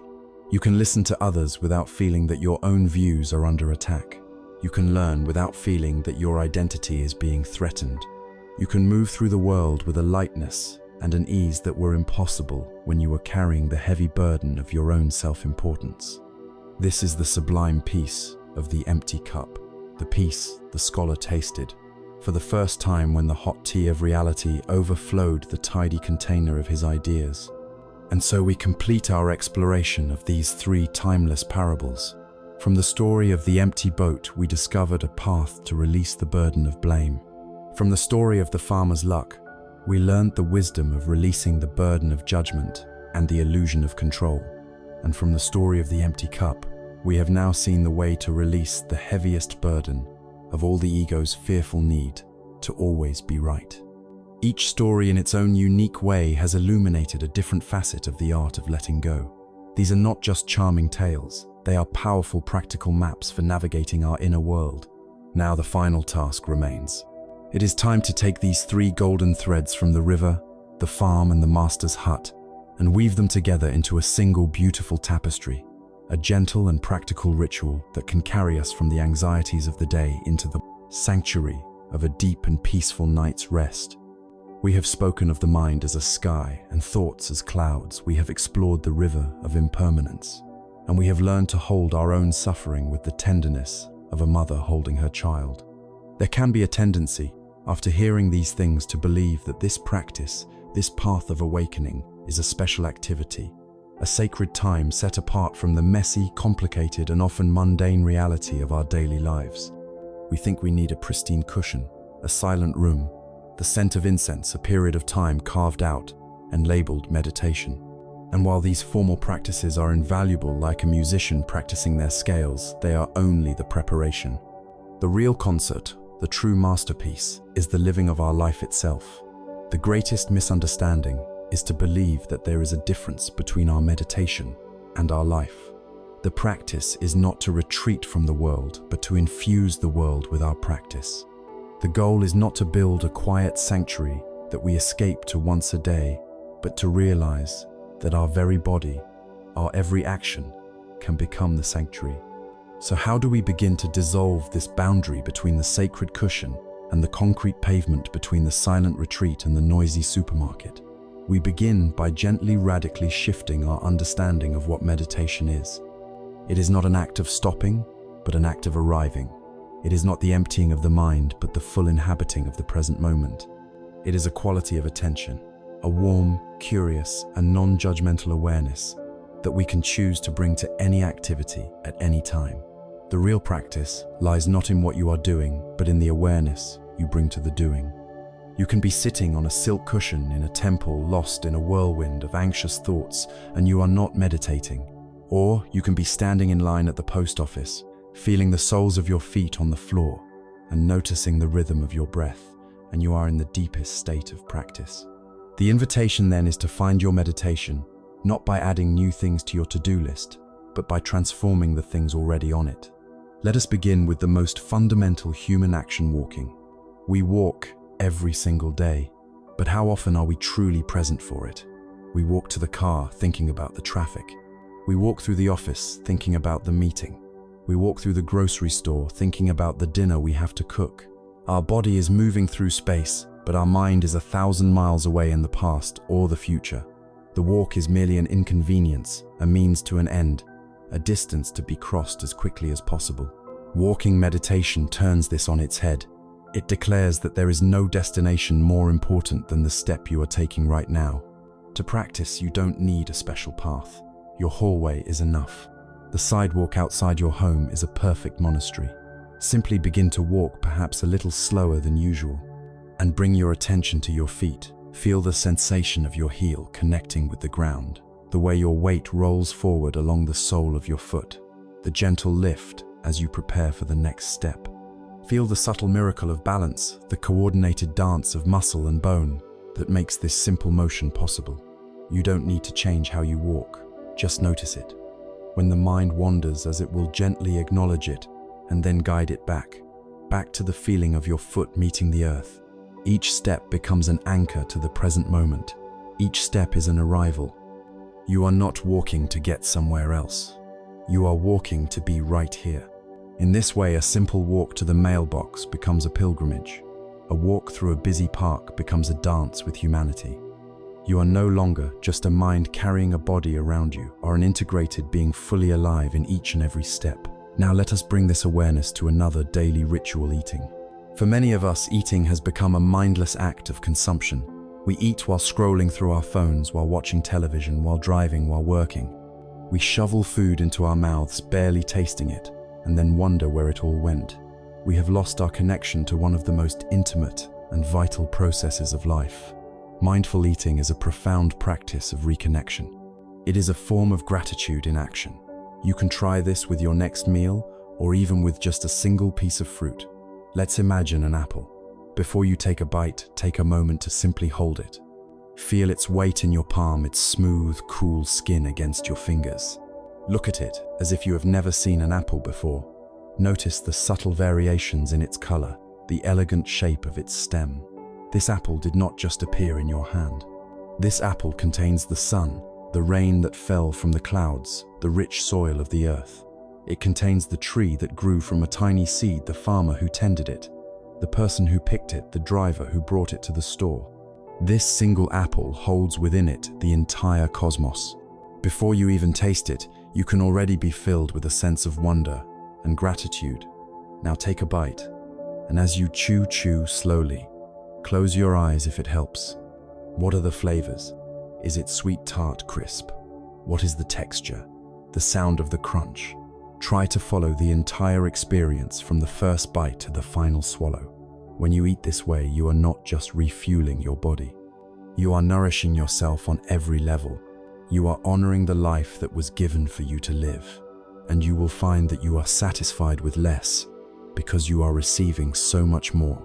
This practice can transform your relationship with food, with your body, and with the planet itself. But what about the things we don't enjoy? What about the chores, the tasks we see as drudgery? This is where the practice becomes truly transformative. Let us take one of the most common and often disliked chores, washing the dishes. We stand at the sink, our minds racing. We think about the long day we've had, the email we need to send, the show we want to watch. We want to get this over with as quickly as possible. But what if for just these few minutes washing the dishes was the most important thing in the world? What if it was your meditation? Feel the warmth of the water enveloping your hands. It is a miracle. See the shimmering, iridescent bubbles of the soap, each one a tiny, perfect sphere. Hear the sound of the sponge against the ceramic plate. Smell the clean scent of the soap. Notice the transformation of the plate from greasy and used to clean and renewed. You are not just washing a dish. You are fully present in a moment of life. The great teacher Thich Nhat Hanh said that if you cannot be happy while washing the dishes, you will not be happy while drinking your tea afterwards. Because while you are drinking the tea, you will only be thinking about the next thing. Happiness, peace, is only ever available in the present moment. By bringing our full attention to a simple, mundane task, we reclaim that moment. We discover that there are no ordinary moments. We can turn scrubbing a pot into an act of love. We can turn folding laundry into a practice of order and care. We are not waiting for life to begin. This is it. This is life. There is a famous story that perfectly illustrates this. A young, eager student approached a wise old Zen master. He had traveled a long way, and his mind was full of questions about enlightenment, nirvana, and the ultimate nature of reality. He bowed before the master and asked, "Master, what is the secret to enlightenment? What is the supreme practice?" The master looked at the young man, his eyes calm and clear like a deep mountain lake. He replied simply, "When I am hungry, I eat. When I am tired, I sleep." The student was shocked and a little disappointed. He said, "But master, everybody eats when they are hungry and sleeps when they are tired. How is that a special practice? What makes you different from an ordinary person?" The Zen master smiled, a gentle, knowing smile. He said, "My son, when an ordinary person eats, their mind is not on their food. They are thinking of 1,000 worries and dwelling on 100 desires. When they lie down to sleep, they do not truly rest. They are wrestling with the ghosts of yesterday and the fears of tomorrow. But when I eat, I just eat. When I sleep, I just sleep." This is the heart of the practice. It is the art of just doing what you are doing. It is to give the gift of your full presence to each moment, no matter how small or seemingly insignificant. This is not about adding more to your life. It is about inhabiting the life you already have more fully. The invitation is to see your daily life not as an obstacle to your peace, but as the very path to it. Every red light is an opportunity to take a conscious breath. Every conversation is a chance to practice deep listening. Every step, every bite, every chore is a doorway into the sanctuary of the present moment, a place where peace is always waiting for you to simply arrive. We have walked the earth with renewed presence, feeling each step as an arrival. We have tasted our food, as if for the first time discovering the entire cosmos in a single bite. Through this steady cultivation of mindfulness, we have brought a new quality of attention to the world around us. Now we are invited to turn that gentle, investigative light inward toward the very center of our universe, to the entity we call I. We have looked at the ever-changing nature of our thoughts and feelings, a truth we call impermanence or anicca. We have seen the profound interconnectedness of all things, how a sheet of paper contains the cloud and the logger, a reality we call emptiness or shunyata. These understandings now lead us to the deepest and perhaps most challenging inquiry on this path, the truth of no self or anatta. This teaching is not a dark philosophy of nihilism that claims you do not exist. On the contrary, it is the key to a radical and joyful liberation, an unburdening of the heaviest weight you have ever carried. It is an invitation to ask the most fundamental question: who or what am I really? Let us begin this investigation together, not with aggression, but with a gentle curiosity. We feel with absolute certainty that there is a solid continuous me at the controls. But where is it? Let's look for it. Is it in your body? This body you call yours is a marvel of constant change. The cells that compose it today are not the same cells that composed it 7 years ago. It is a colony, a flowing river of biological processes. Furthermore, it is made entirely of non-new elements. The air you are breathing right now becomes part of you. The water you drank this morning flows in your veins. The food you ate becomes your skin, your hair, your bones. Your body arose from the bodies of your parents, and one day it will dissolve back into the earth, becoming soil, feeding plants, nourishing new life. The body is a temporary vessel, a process, not a permanent entity. So if you are not your body, are you your feelings? Think of a moment of intense joy, a moment where you felt, "This is me, I am so happy." Where is that joy now? Think of a moment of deep sadness. Where has it gone? Feelings are like weather patterns passing through the vast sky of your awareness. They arise, they stay for a while, and they pass away. If you were your feelings, you would flicker in and out of existence with every passing mood. You are the witness to the feeling, the space in which the feeling happens, but you are not the feeling itself. Well then surely you must be your mind, your thoughts. But we have already practiced watching our thoughts like clouds. We have seen them arise from nowhere, tell their stories and vanish. You can have a thought, "I should be more patient," and 5 minutes later, a thought of intense irritation at the person driving slowly in front of you. Which thought is the real you? You can't control all your thoughts. They often appear uninvited. The mind is more like a radio receiver picking up signals from all around than it is a singular, coherent commander. When you look deeply at the body, the feelings and the thoughts, you cannot find a single, solid, independent and unchanging thing to label as me. What you find instead is a collection of processes, a dynamic and interdependent flow of events. This is not a cause for alarm. This is the beginning of freedom. There is a beautiful metaphor that can help us grasp this. Think of a great river. We give it a name like the Amazon or the Nile. We can stand on its bank today and come back to the same spot tomorrow, and we say we are looking at the same river. But are we? The water molecules that flowed past you today are now miles downstream out in the ocean. The water flowing past you now was high in the mountains yesterday. The river is never the same for 2 consecutive moments. The fish, the algae, the sediment, the temperature all are in constant flux. The river is not a static thing. It is a name we give to a continuous process of flowing. The self is exactly like this river. We give it a name, a history, an identity. But this self is a ceaseless flow of physical sensations, emotional currents, and mental eddies. To believe in a solid, unchanging self is like trying to build a dam out of mist. Our suffering comes from trying to freeze the river, to hold on to a particular configuration of water and call it me, and then feeling terrified when it inevitably changes. An ancient story from the Buddhist tradition illustrates this with perfect clarity. A Greek king in India named Milinda, a man of great intellect, sought out a wise sage named Nagasena. The king arrived in a magnificent chariot, determined to test the sage's wisdom. After the initial greetings, the king asked the sage his name. Nagasena replied that he was known as Nagasena, but that this was merely a designation, a convenient label, and that no permanent individual person could be found. The king, a sharp debater, was amused. "Venerable sir," he said, "if there is no person, then who is it that wears these robes and eats your food? If I were to have you killed, would there be no murderer? And look at my chariot. Is this not a real chariot?" He gestured to his ornate vehicle. Nagasena remained calm. He turned the question back on the king. "Your Majesty, you are a noble king who has traveled in chariots your whole life. Please tell me, what is the chariot? Is it the pole that the horses are yoked to?" "No, venerable sir," said the king. "Is it the axle number? Is it the wheels, the frame, the reins, the whip?" To each question, the king answered number. Nagasena then delivered the final gentle stroke. "Then is the chariot all of these parts combined? Or is it something separate from all of these parts?" The king, flustered, had to admit that chariot was simply the name he gave, the convention he used for a collection of parts skillfully assembled and working together. Nagasena smiled. Exactly so, Your Majesty. In just the same way, Nagasena is a convenient name for the collection of the body feelings, perceptions, thoughts, and consciousness.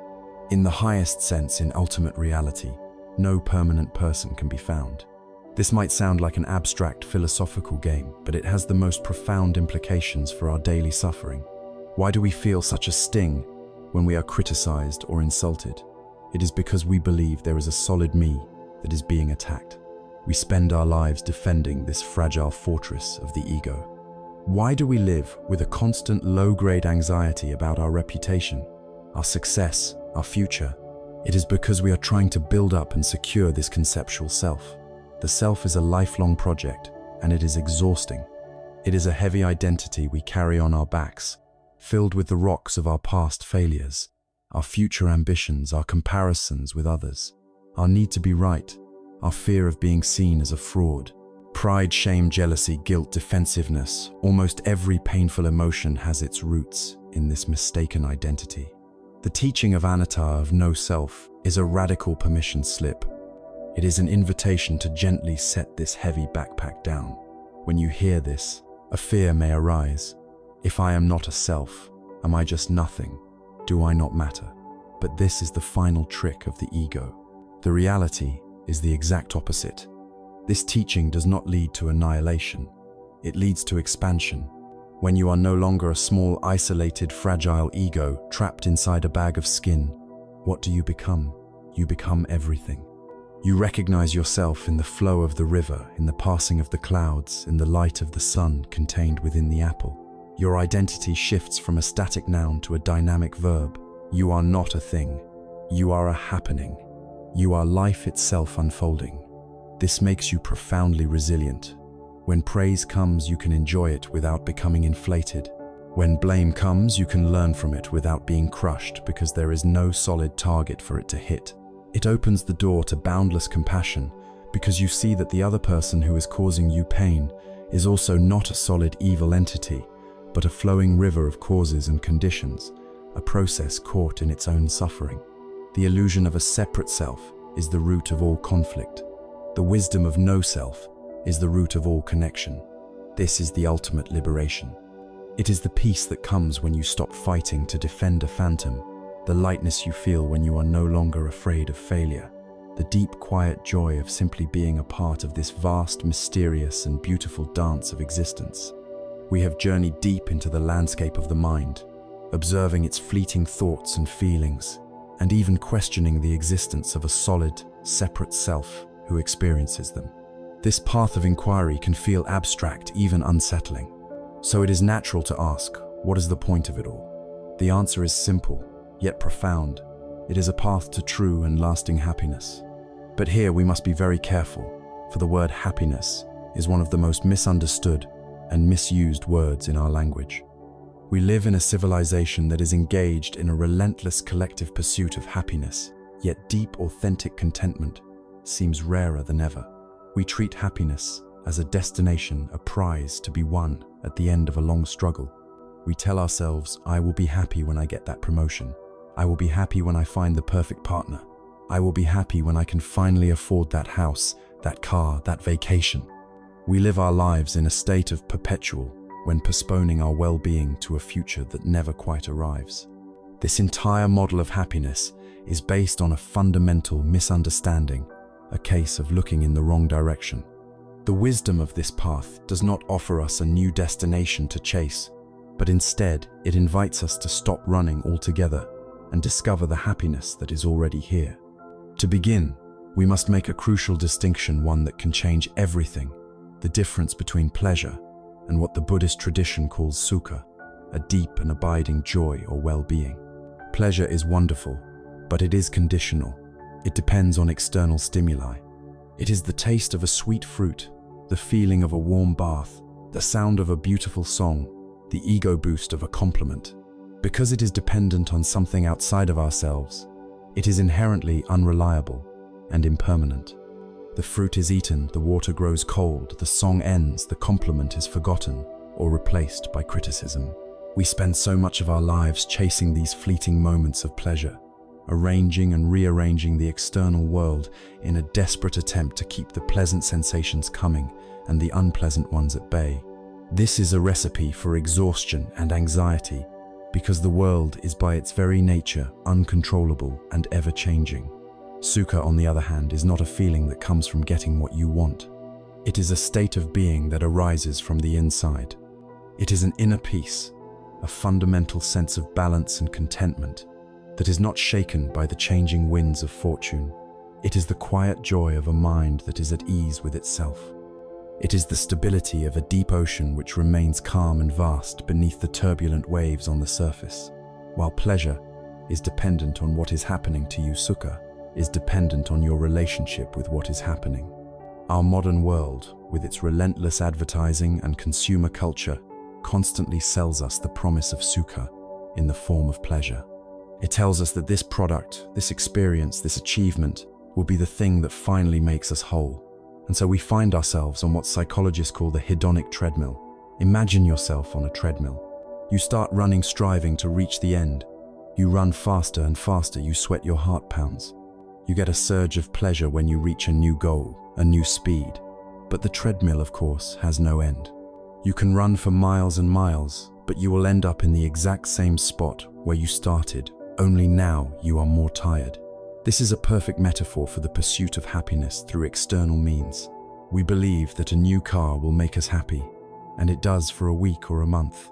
The pleasure is real, but soon the new car just becomes the car. We adapt. Our baseline level of contentment returns to where it was before, but now our desire has been upgraded. Now we need an even better car or something else entirely to get that same jolt of pleasure. We are running furiously on the treadmill of wanting, getting, adapting, and wanting again. This is the very definition of dissatisfaction or dukkha. It is the engine of suffering powered by the fuel of if only. The wisdom of the path offers a radical alternative. What if we could learn to step off the treadmill? This is where we must redefine one of the most sublime concepts in all of human thought, nirvana. For many, the word conjures up images of a faraway cloud-filled heaven, a paradise one might attain after death as a reward for a virtuous life. This is a profound misunderstanding. The word nirvana in Sanskrit literally means to extinguish or to blow out, like blowing out a candle flame. The immediate question is, what is being extinguished? The answer is simple and direct. What is being extinguished are the three fires that fuel the hedonic treadmill, the very fires that cause our suffering. These are the fire of greed, the insatiable hunger for more, the endless grasping for pleasure, the fire of hatred or aversion, the constant pushing away of what is unpleasant, the resistance to reality, and the fire of delusion, the fog of ignorance that prevents us from seeing the true nature of things, our ignorance of impermanence, our belief in a solid, separate self. When these fires of grasping, resisting, and misunderstanding are allowed to cool down and go out, what is left? Not a void, not nothingness. What is left is the natural state of the mind, luminous, peaceful, clear, and free. Nirvana is not a place you go to. It is a state you uncover. It is the peace that is revealed when the inner war ends. And because it is a state of mind, it is not reserved for some distant future. It can be touched right here, right now, in this very life. The peace of nirvana is present in the space between two anxious thoughts. It is present in a moment of pure, selfless generosity. It is present in the profound simplicity of watching your own breath, free from wanting anything more. There is a beautiful old story that speaks to our human predicament. In the high mountains of Asia, there is a creature known as the musk deer. This deer has a special gland that produces a powerful and enchanting fragrance. The deer, smelling this beautiful perfume carried on the wind, becomes captivated by it. It believes that this intoxicating scent must be coming from some magical flower or hidden grove somewhere out in the forest. And so it begins a lifelong, frantic search. It runs tirelessly through the woods, across meadows, and over rocky slopes, its nose to the ground, desperately seeking the source of the fragrance that so enthralls it. It grows old and weary, in its search often frustrated, never finding what it is looking for. It never occurs to the poor deer that the very scent it has been chasing its entire life is emanating from its own body. We are in so many ways just like that musk deer.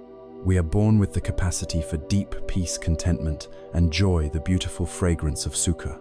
But we believe it must exist somewhere outside of ourselves, and so we begin our frantic search in the external world. We chase it in careers, in wealth, in relationships, in possessions, in praise. We exhaust ourselves running on the treadmill, believing that happiness is a thing to be acquired, a destination to be reached. The most profound shift on this path is the moment we realize the futility of this external search and make the courageous turn inward.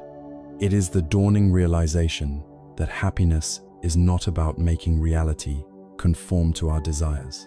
True happiness, true peace, is about aligning our mind with reality as it is. It is the ability to be with joy without desperately clinging to it. It is the ability to be with sorrow without being utterly destroyed by it.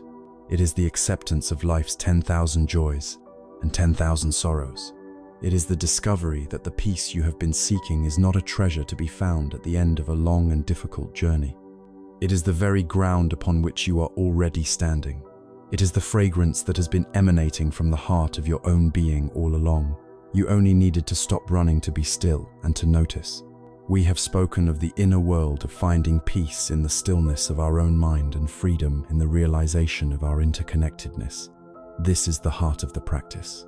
But we do not live in a vacuum. We live in a world of action, of commerce, of contribution. For most of us, the single largest portion of our waking life is dedicated to what we call work. And for many, this is where a painful split occurs. We have our spiritual life, or our real life, the time of quiet reflection, of family, of hobbies, and then we have our work life, a separate domain that often feels driven by principles of stress, competition, and pure financial necessity.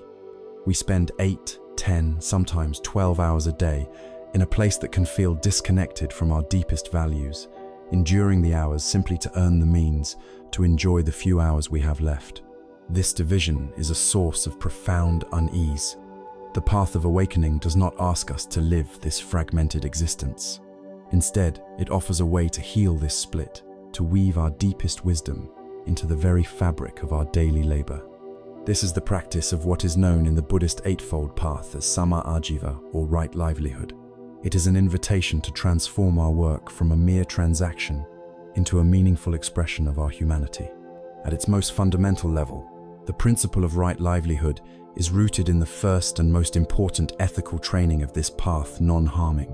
The teaching suggests that we should strive to earn our living in a way that does not cause harm to ourselves or to any other living being. The classical texts outline this in clear terms, advising against livelihoods that involve killing, such as being a soldier or a butcher, livelihoods based on stealing or deception, like fraudulent business practices, livelihoods based on causing division, such as slanderous speech, or those that trade in things that cause heedlessness and suffering, like intoxicants or weapons. In our modern complex world, we can expand this inquiry. We can ask ourselves with gentle honesty, does my work depend on the exploitation of people or the degradation of the natural world? Does my company's product prey on the fears, addictions, or insecurities of its customers? Does my workplace culture foster burnout, disrespect, and a win-at-all-costs mentality? Does my role require me to be less than honest, to compromise my integrity? This is not a call for immediate judgment or for creating a rigid list of good jobs and bad jobs. It is a call for compassionate self-reflection. It is the practice of looking deeply at the ripples that our daily work sends out into the vast ocean of the world and taking responsibility for them. But right livelihood is so much more than simply the avoidance of harm. Avoiding what is negative is the foundation, but the true structure is built by actively contributing to what is positive. It is about infusing our work with purpose, meaning, and a sense of service. There is a timeless story that captures this transformation perfectly. A traveler was walking through a large construction site under a hot sun. He saw 3 men side by side, all performing the exact same task of hewing and laying large stones. The traveler approached the first man, whose face was etched with fatigue and resentment. "My good man, what is it that you are doing?" he asked. The worker sighed heavily, barely looking up from his work. "I'm laying bricks," he grumbled. "It's back-breaking labor, but a man has to earn a wage." The traveler moved on to the second worker. This man worked with a focused, competent air. When asked the same question, he paused, straightened his back, and said with a measure of pride, "I am building a wall. I am a master mason, and I ensure that every stone is laid perfectly so that this wall will stand for 1,000 years." The traveler then approached the third man. This man worked with the same diligence as the second, but there was a light in his eyes, a quiet joy in his movements.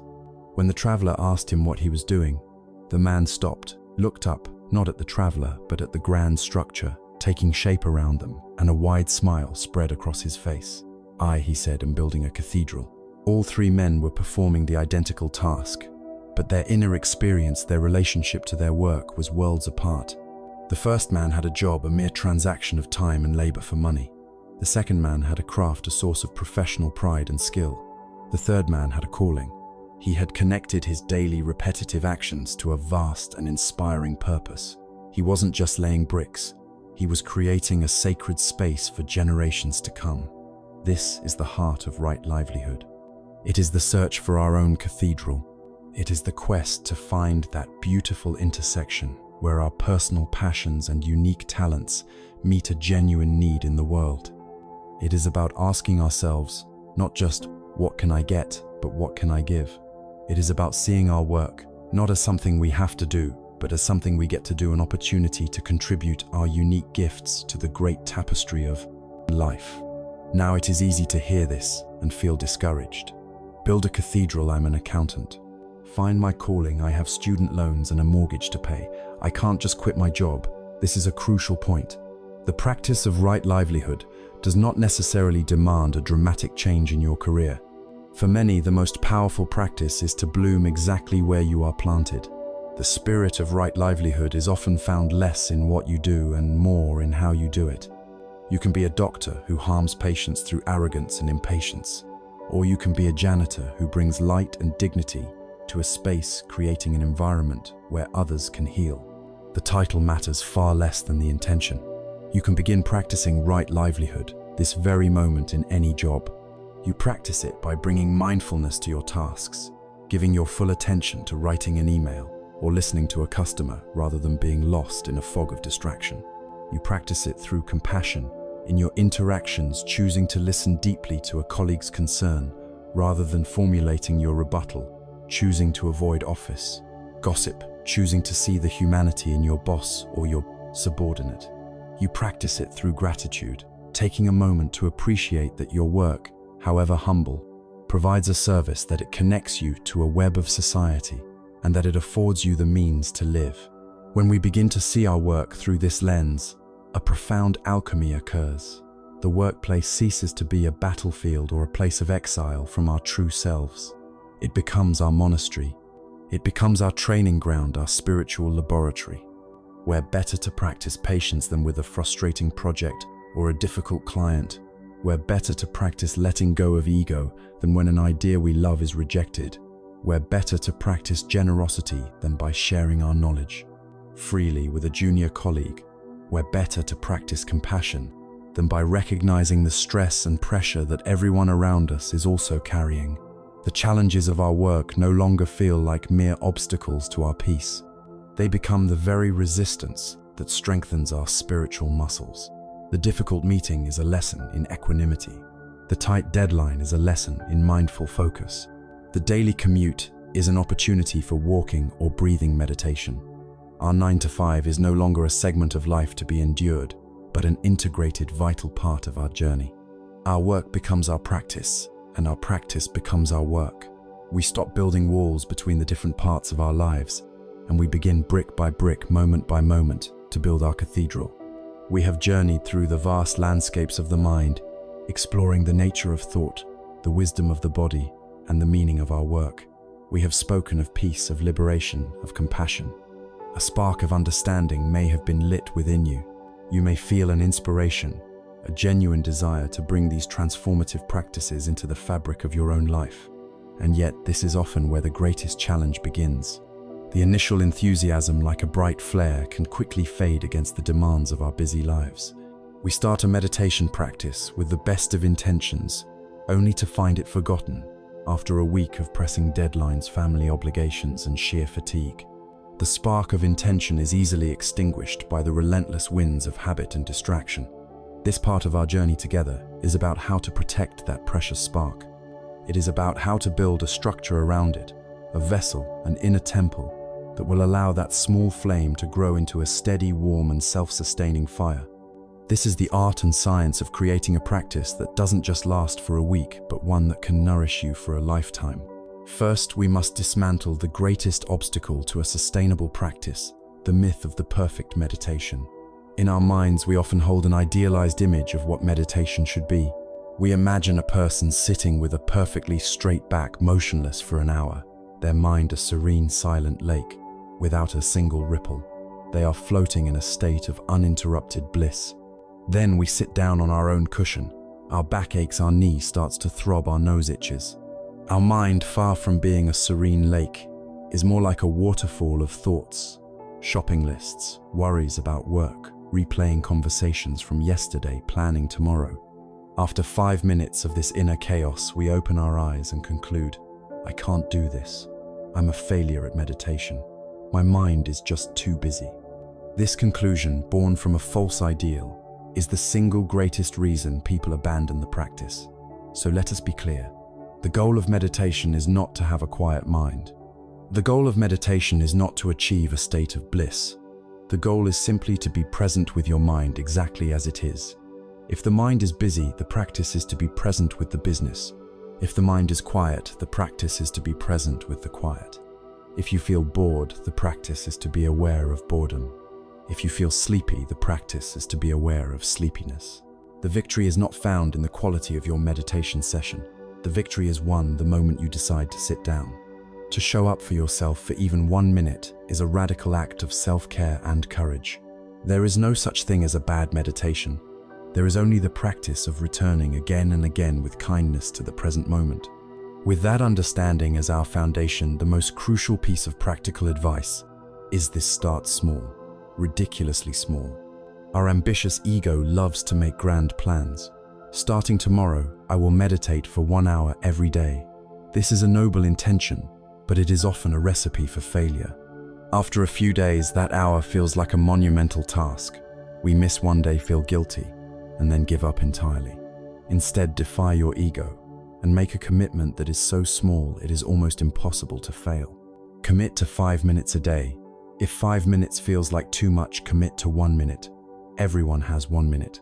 The purpose of this tiny commitment is not to achieve enlightenment in 60 seconds. The purpose is to build the habit itself. You are carving a new neural pathway in your brain. You are teaching your body and your mind. This is something we do now. At this time, in this place we sit. Consistency is infinitely more powerful than duration. 5 minutes every day for a month is far more transformative than a single heroic 2-hour session. It is like the slow, steady drip of water that can over time wear a hole through solid rock. Next, consider the power of space. Our minds are deeply associative. We know that our bed is for sleeping, our desk is for working, our kitchen table is for eating. We can use this principle to support our practice. Find a small corner in your home that you can dedicate to your meditation. It does not need to be an entire room. It can be a single chair, a cushion on the floor in your bedroom, a small nook in your living room. The key is to make this space special, to dedicate it solely to your practice of stillness. Keep it clean and uncluttered. You might place a small object there that inspires peace in you: a candle, a plant, a smooth stone, a photograph of a beloved teacher, or a serene landscape. By repeatedly returning to this same spot for the sole purpose of meditating, you create a powerful psychological anchor. Your body and mind will begin to associate that space with quiet and presence. Over time, simply sitting down in your inner temple will be enough to signal a shift, to invite a sense of calm before you even begin. Now, even with a small commitment and a dedicated space, there will inevitably come a time when you feel that nothing is happening. You will sit day after day, and it will feel like you are making no progress. Your mind will feel just as chaotic as it was on day one. This is a critical juncture, and it is where many people give up, believing their efforts are futile. It is at this moment that it is helpful to remember the story of the Chinese bamboo tree. When the seed of this particular bamboo is planted, watered, and nurtured, Nothing is visible above the ground for the first year, or the second year, or the third or the fourth. For 4 long years, the farmer must continue to water and care for the soil with absolutely no external evidence that their labor is worthwhile. It would be easy to despair. But what cannot be seen is the incredible activity happening underground. Silently and patiently, the bamboo is building a vast and powerful root system, a foundation strong enough to support the immense growth that is to come. And then in the 5th year, something miraculous happens. The bamboo shoot finally breaks through the earth, and in a period of just 6 weeks, it grows to a staggering 90 feet tall. Your meditation practice is exactly like cultivating this bamboo. The first weeks, months, and perhaps even years may feel like you are seeing no results, but do not be discouraged. You are not failing. You are building your roots. With every moment you sit, you are strengthening the foundations of mindfulness, of patience, of self-compassion, of equanimity. You are subtly rewiring your nervous system. And then one day, perhaps, not in a dramatic 90-foot spurt, but in a small moment in your daily life, you will see the growth. You will notice that you didn't lash out in anger during a stressful conversation. You will find a moment of calm in the middle of a traffic jam. You will feel a genuine sense of compassion for someone you previously judged. That is the bamboo breaking through the soil. You must trust the process. You must have faith in the unseen work of the roots.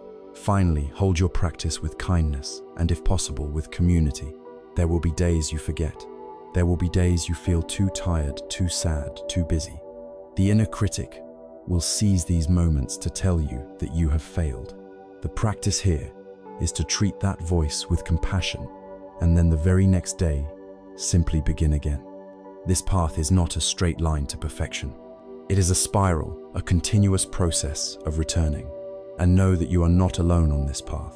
Finding a group to practice with, whether in person or online, can provide a profound source of support and encouragement. This community, or Sangha, reminds us that our struggles are universal, our aspirations are shared, and that we can draw strength from the collective energy of others walking the same path. By building these supports, a small commitment, a sacred space, trust in the process, and a kind heart, you are not just creating a habit. You are building a sanctuary inside yourself, a temple of peace that you can return to no matter how fierce the storms of life may be. We have built the inner temple. We have laid the foundations of practice, cultivated the roots of patience, and lit the lamp of awareness within ourselves. We have sat in silence, observing the breath, witnessing the ceaseless flow of the mind. And now the temple doors swing open, and we step back out into the world. We return to the marketplace, the world of ringing phones, looming deadlines, blaring traffic, and complex human relationships. This is the moment of truth. The question we must now face is a crucial one. Was our practice merely a pleasant holiday from reality, or was it a form of training for reality itself?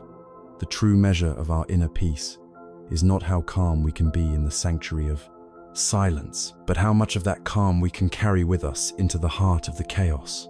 This is where our practice comes alive. This is where we learn to find stillness, not by escaping the world, but by fully inhabiting it. Many of us carry a deep-seated romantic idea of what peace is.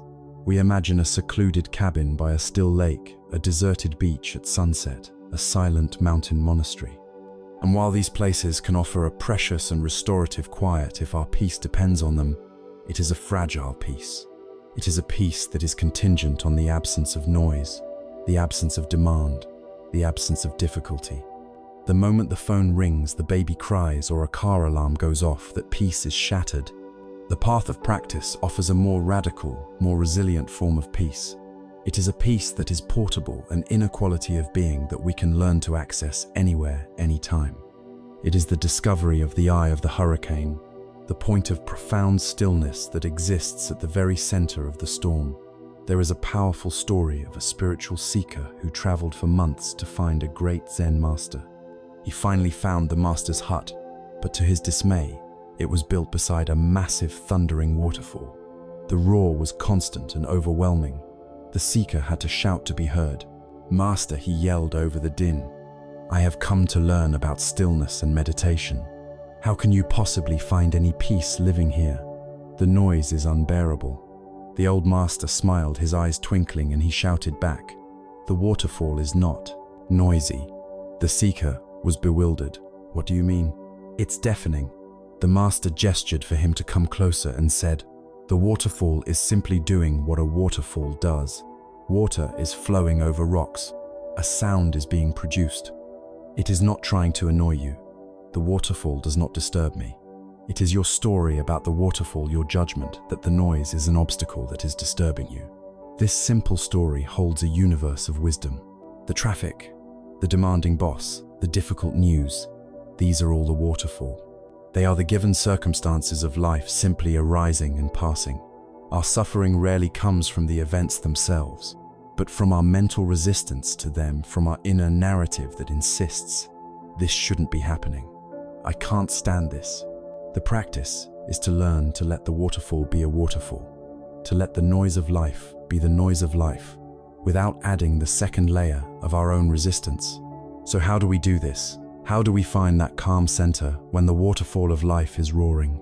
We do it not by waiting for a perfect moment of silence, but by weaving tiny moments of presence into the fabric of our day. We can call this the practice of micro-mindfulness. You do not need to retreat for an hour to find your anchor. You can find it in the space of a single breath. For instance, when your phone rings, instead of snatching it up immediately, let it ring one more time. In that 2-second pause, take one conscious breath. Arrive in your body before you answer. While you wait for a web page to load or the kettle to boil, instead of reaching for your phone to fill the micro-boredom, take that moment to feel the sensation of your feet firmly planted on the floor. Feel the solid ground beneath you. As you walk from your car into the grocery store, feel the movement in your legs, the feeling of the cool air on your face, the texture of the shopping cart handle in your hand. These are not insignificant acts. These are tiny revolutionary moments of returning home. Each mindful pause is like a single stitch that over time mends the split between our inner world and our outer actions. They are sips of water that prevent us from becoming dehydrated by the frantic pace of modern life. Another profound tool for navigating the marketplace is the cultivation of what Zen practice calls shoshin, or beginner's mind. An expert's mind is often closed. It says, "I already know this. I've seen this 1,000 times." It operates from a set of fixed conclusions and expectations. A beginner's mind, however, is open, empty, and ready to see things as they truly are, full of wonder and possibility. We so often go through our days interacting not with reality, but with our well-worn concepts of reality. We talk to our concept of our spouse, not the living, breathing person in front of us who may have changed since yesterday. We perform our job based on our concept of what it is, often overlooking fresh possibilities. To practice beginner's mind is to ask, can I listen to my child's story about their day with the same open curiosity as if I were hearing it for the first time? Can I look at a recurring problem at work with fresh eyes, free from the assumption that I already know the solution?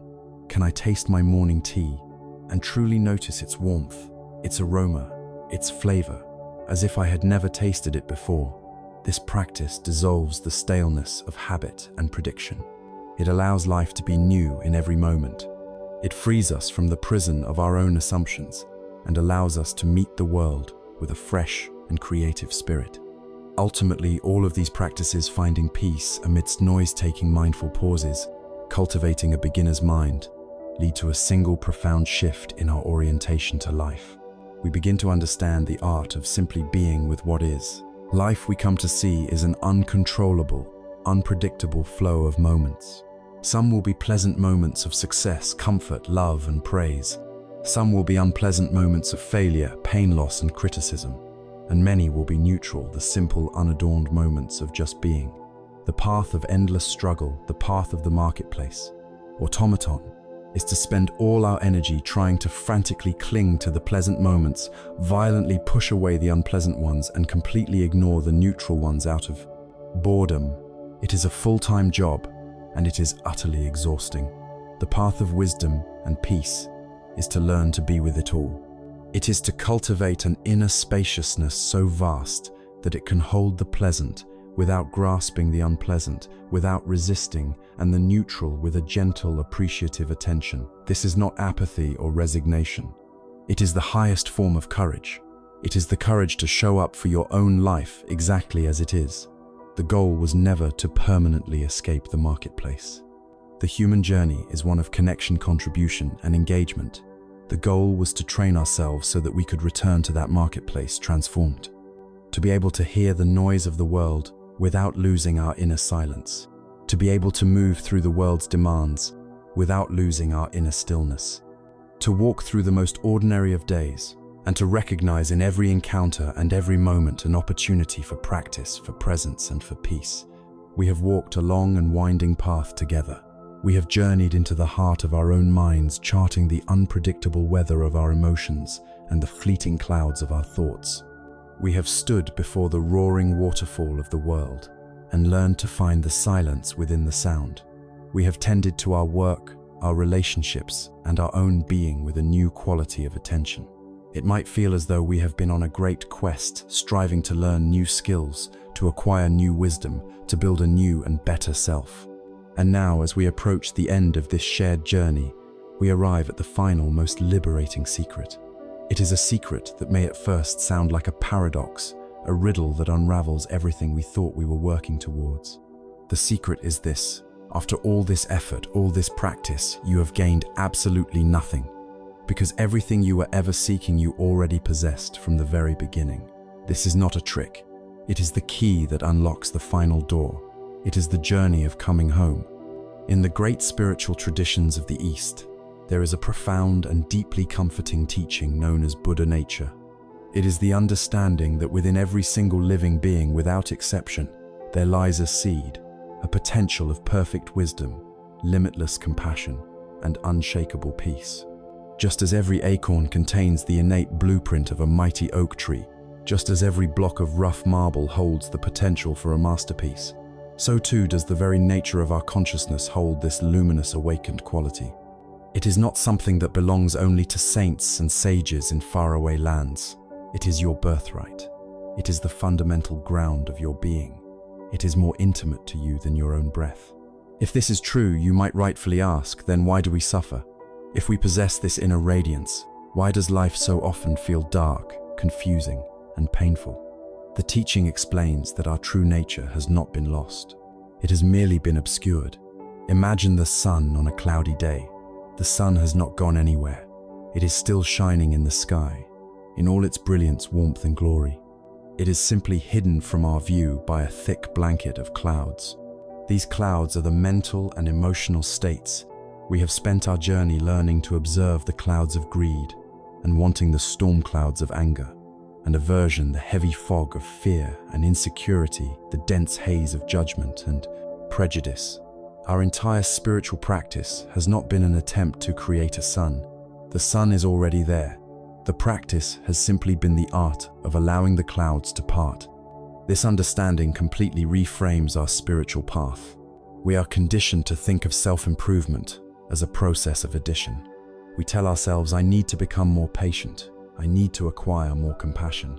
I need to build more inner peace. We treat these qualities as external things we need to import and install within ourselves. But the wisdom of Buddha nature tells us the path is not one of addition, but of subtraction. It is not about becoming someone new and improved. It is about the courageous act of unbecoming everything that is not truly you. Think of a master sculptor who is given a large, shapeless block of granite. The sculptor does not add anything to the stone to create a beautiful statue. The statue is already dormant within the stone. The sculptor's only job is to see the form within, and then to gently, skillfully chip away all the excess pieces of rock that are not the statue. Our practice is this work of sculpting. Mindfulness is the chisel. With it, we gently chip away at our reactive habits, our limiting beliefs, our defensive postures. We are not trying to construct a new peaceful self. We are simply removing the layers of fear and conditioning that obscure the peaceful, compassionate, and wise self that has been there all along. There is a powerful parable from the ancient scriptures that illustrates this journey of homecoming with breathtaking clarity. The story tells of a very poor man who lived his entire life in a tiny, dilapidated hovel. He slept on a straw mat laid upon the dirt floor. Every single day, he would take up his begging bowl and wander the streets, struggling to find enough scraps of food to survive. He believed with every fiber of his being that he was utterly destitute, a man of no worth and no means. He lived this life of constant struggle and scarcity for many decades, and eventually he died as poor and desperate as he had lived. But here is the tragedy and the miracle of the story. What this man never knew, what he never even for a moment suspected, was that buried just a few feet beneath the dirt floor where he slept every night, there lay an immense and dazzling treasure. A vast hoard of gold, silver, and precious jewels was hidden right there in his own home, a treasure so great it could have made him a king. He spent his entire life as a beggar while sleeping every night on top of unimaginable wealth. We are that man. We live in the small, cramped hut of our limited ego, our conditioned personality. We believe ourselves to be lacking, incomplete, anxious, and not good enough. And so we take our own begging bowl out into the world. We beg for scraps of happiness from our achievements. We beg for scraps of security from our possessions. We beg for scraps of validation and love from other people. We search everywhere outside of ourselves for the wealth that we feel is missing, all the while growing more and more exhausted in the search. The treasure is our own true nature. The boundless wealth of peace, wisdom, and love is not in some future attainment in some other person or some other place. It has been here all along, buried just beneath the surface of our frantic thinking mind. The entire spiritual path, all the meditation, all the mindfulness, all the inquiry has been nothing more than the act of realizing that the treasure is right here beneath our own feet, and then gently beginning to clear away the dirt. And so we arrive at the final beautiful release. The peace you have been striving for is the very peace that is aware of the striving. The love you have been seeking from the world is the very quality of loving awareness that allows you to seek. The clarity you hope to find is the very clarity that illuminates your own confusion. You are, and always have been, that which you seek. The search is over. The homecoming is not an arrival at a new destination, but an awakening to the place where you have always been. And in this awakening, the practice itself transforms. It is no longer a discipline, a chore, or a spiritual project to fix yourself. You are never broken. You are only dreaming that you were. The practice becomes as natural as breathing. It is the effortless expression of the open, luminous, and compassionate awareness that you are. It is no longer a path to a destination. It is simply a dance. It is the dance of living moment by moment from the quiet, joyful, and infinitely wealthy truth of your own being. It is quite simply coming home. We have arrived at the end of our journey together, a path that has led us from the restless marketplace of the mind to the quiet sanctuary of the heart. We began by simply listening, acknowledging the ceaseless chatter of the inner narrator and the weight of the stories it tells. We learned to distinguish the unavoidable pain of life's first arrow from the suffering we create with the second, and in that space between them we found our freedom. We returned to the simple, profound anchor of the breath, and from that place of stillness we watched the weather of our emotions and the clouds of our thoughts pass through the vast open sky of our awareness. We explored the deep truths of impermanence, compassion, and interconnectedness not as abstract philosophies, but as lived realities. We saw that our work, our relationships, and even the most mundane chores could be transformed into a sacred practice. And finally, we came to the most liberating realization of all, that the tranquil, wise, and compassionate nature we had been seeking was not something to be built, but something to be uncovered, a treasure that had been buried beneath the floor of our own home all along. If there is one truth to carry forward from this time we have shared, let it be, this peace is not a destination. It is not an external reward for a life free from trouble, nor is it a secluded island where we can escape from the world. It is a quality of being, a capacity of your own heart and mind that can be cultivated and nurtured right here in the midst of the beautiful, messy, unpredictable reality of your life. The frantic search for happiness in the external world, in possessions, in achievements, in the approval of others, is like the journey of the musk deer chasing a scent that emanates from its own being. The key that unlocks the door to this inner wealth is not found in a future event or a past memory. That key is, and always has been, the present moment. For it is only here in the simple, immediate reality of the now that life is ever truly lived. And so, this is not truly an ending, but a beginning. It is an invitation. Your journey from this moment forward does not require you to become a perfect meditator or a flawless saint. There is no exam to pass, no grand achievement to unlock. There is only the gentle, continuous, moment-by-moment invitation to begin again. The invitation is simply to be a little kinder to yourself today than you were yesterday. It is the invitation to meet the wanderings of your mind with a little more patience, a little less judgment. It is the invitation to open your heart, even just a fraction wider, to the world exactly as it is. The profound peace, the unshakable freedom, and the boundless love you seek are not in a distant land or an ancient book. They are not qualities you lack. They are waiting for you patiently in the stillness beneath your thoughts, in the warmth of your own awareness. They are waiting for you to simply gently come home.